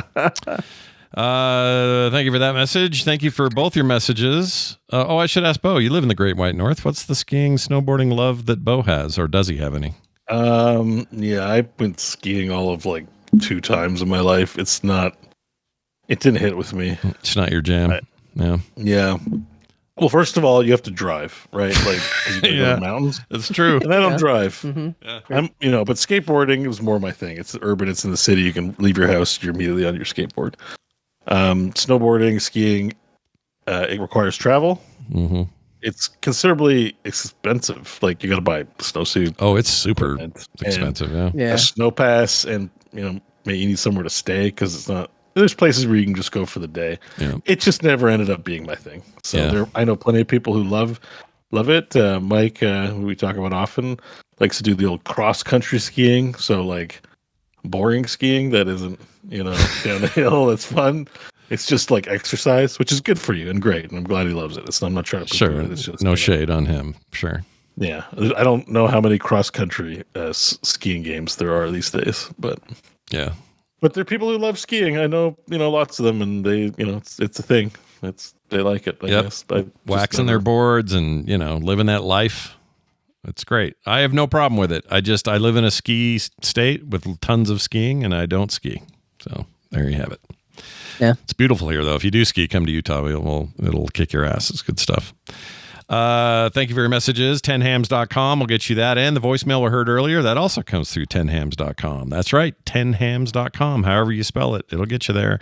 Leave us your messages, your follow-ups, your thoughts, your feelings, and we'll read them or play them here on the show. I'd like to mention some patrons on the show real quick, if I can find them. Here we go. Let's mention Yins Detroit.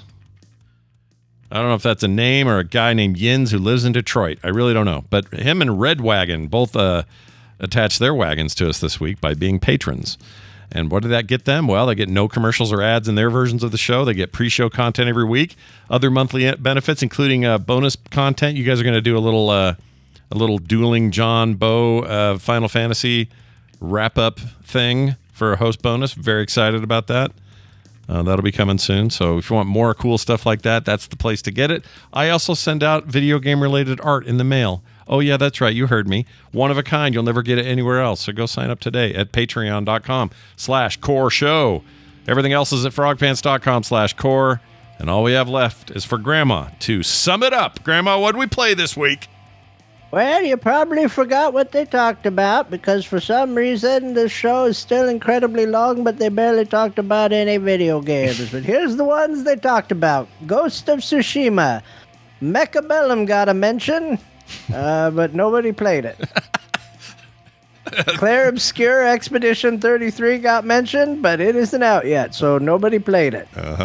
John talked about a new computer. You can't play that unless you rob the FedEx truck. It's not coming here, so maybe it can go to you. I don't know.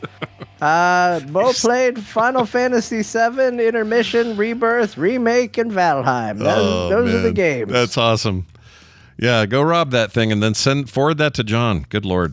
Yeah, you probably get it here before FedEx does. Sure feels like it. Anyway, that's going to do it for us. Thank you all for listening and for being here. We'll be back next Thursday, 1 p.m. Mountain Time if you want to watch us live here at frogpants.tv. That's it for us. Thank you for listening. Go play some games, and we'll see you next time.